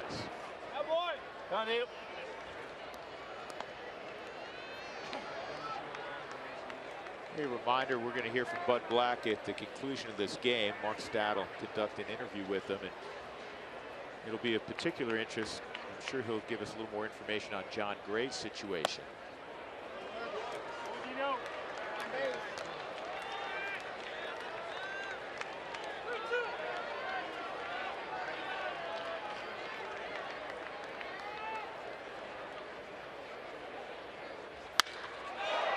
And a base hit right center field. That scores 1. Nevin to third, and it is 6-3. Might not be the bases loaded, but Dulo's coming up with runners on the corner, a chance to knock some guys in. I love seeing Dino. He's back, coming back from the flu. If you miss anywhere in the middle of the plate, it's a nice, calm, quiet approach that Dino's always had. He's able to shoot it right back up the middle. Rockies with 3 hits in the inning. They had 4 entering the frame. Cardullo walked in the 8th inning. He jumps back. It's in there for a strike.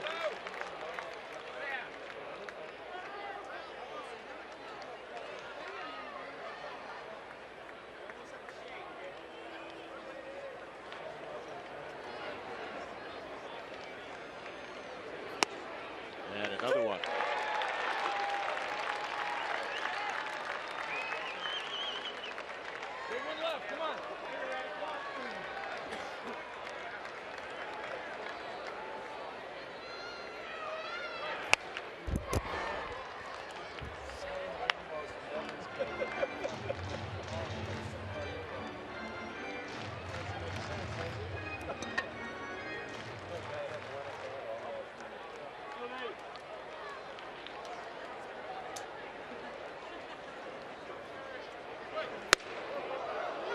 In the kitchen, 1-2.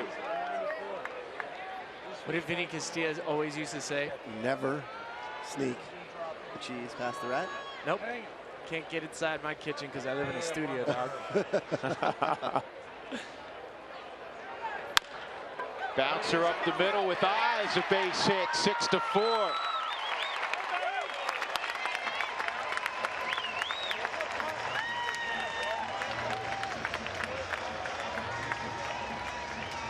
And now, Pat Valleca's going to come up, and he is the winning run. We've never seen this before. Boch make that slow walk to the mound. He has burned all the grass in San Francisco. So Law is removed from the ball game. The Rockies within a pair. We'll come back.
The desert, 2 outs in the 9th inning. The Rockies trailed 6-1 at the beginning of the frame. They have scored 3 times. They had runners on the corners. And Pat Valleca is hitting against Reyes Moranta. And he takes ball 1. Moranta was nasty last year in high A. 59 innings pitched, 93 strikeouts. That's a bunch. Almost 2 an inning. Cal League All-Star.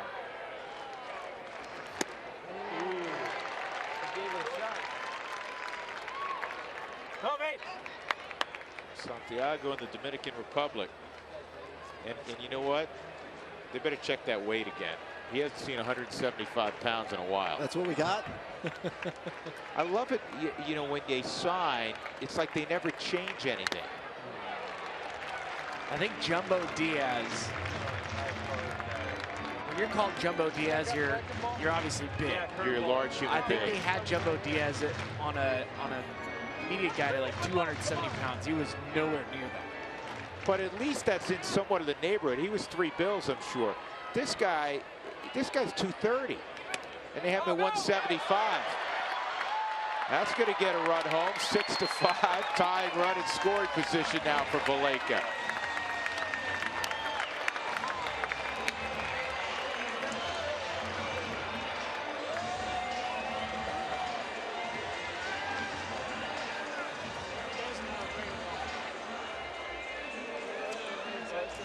Nothing like ninth inning drama the third week of March. You just had to get rid of these other guys. You had to get rid of Nolan and Cargo and Charlie, and you knew the Rockies would finally start scoring. Yeah, get some of the, get the Valaikas out The there. riffraff. The Tapias, the Sullivans. No.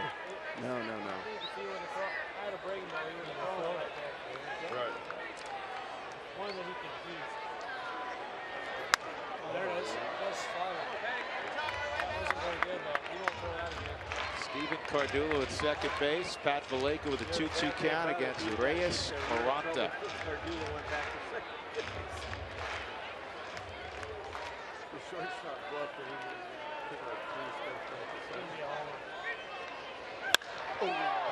Line drive foul.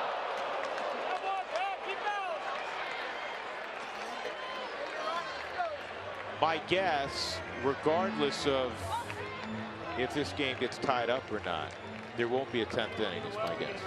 So what gives it away? Nobody warming up at the bullpen? That would be one of the indications. And virtually everybody's been used.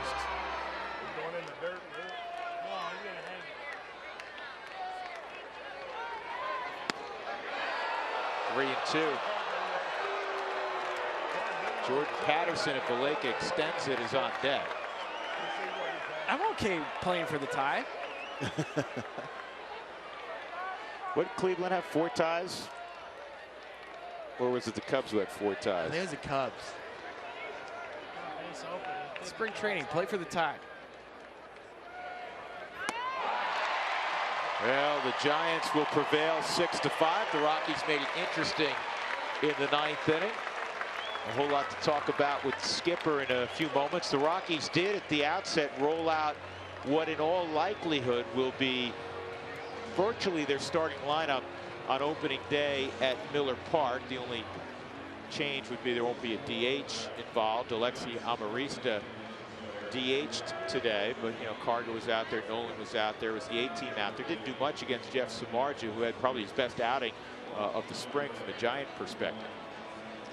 I think when you looked at today's game, what I took most from it was, number one, watching Jon Gray, making sure he's okay, but number two, just seeing the lineup back together. We've talked ad nauseum today about the WBC and just getting Nolan back. It's good to see the lineup the way it is because you can see the length that the Rockies are going to have with this starting lineup. For me, I really like seeing Nolan get some timing back, get some rhythm back, get a big hit in the game. Those kind of things he needs to do. He's talked about how he wants to pile up some at-bats. That's an important thing for the Rockies. Yeah, and a nice result, as you said. The line drive double down the left field line. Mark is with Skipper, Buddy Black. Mark? But the story of this game is to find out about Jon Gray. He came out, pitched well in the first 2 innings. Run down what happened on the hill, and what do you think is going on with Jon? Well, Jon pitched great the first 2. Left a changeup up to Belt in the 3rd. His last start, Mark, when he was coming out of the box on a ground ball, he did something to his big toe. Through the week, he was fine, getting better. And then when he made the move to first base to try to pick off Crawford, something happened. So we're having the doctors look at it. I think we're going to be okay here. That's the word I'm getting. It's sort of when you go up on your tippy toes, he feels a little discomfort. When he was pitching, he was fine. But going up on his toes, it bothered him when he did that when he made his move to first base. So that's on his left big toe? It's on his left big toe, yes. And you'll just kind of see how things go, progress over the next couple of days. Yeah, I think Obviously, we're going to, check it out, again tomorrow to see how it is. But all indications are that he's going to be fine. Oh, it's good news. That's what we wanted to hear. That's good news. Thank you, buddy. Oh, you got it. All right, guys. All right, Mark, thank you very much. So it is good news. And at this time of year, obviously, you're going to err on the side of precaution. He didn't get to the 90 pitches. I don't know in the grand scheme of things if that is going to affect what he does in his first start. Still, I think teams are still cautious the first couple of weeks of April anyhow. Yeah, I don't think if he wasn't able to get to 90 pitches today, that's going to push him back in opening day start or however it works out. In the grand scheme of things, you're right. It's just a tippy toe, and as long as Jon Gray isn't doing tippy-toeing stuff around the house, I think he should be okay. It's one of those things you take a deep sigh of relief. You got your horse out on the mound. He threw great for the first 2 innings, like they said. Ran into some hiccups, but this is just spring. Let's all take a collective sigh and hope we move on to April 3rd. Absolutely. The final score, 6-5. The Giants win it. We'll be back at it tomorrow. The Cubs will be here at Salt River Fields. The Talking Stick will be on the air at 1 o'clock as spring training baseball continues from the Cactus League. For Ryan Spilbo, it's Corey Sullivan, Mark Stott, and our entire Root Sports crew. I'm Drew Goodman saying so long from Scottsdale. We'll see you tomorrow. Thank you very much for watching Spring Training Baseball on Root Sports, your home for Rockies baseball all season long. Take care, everybody.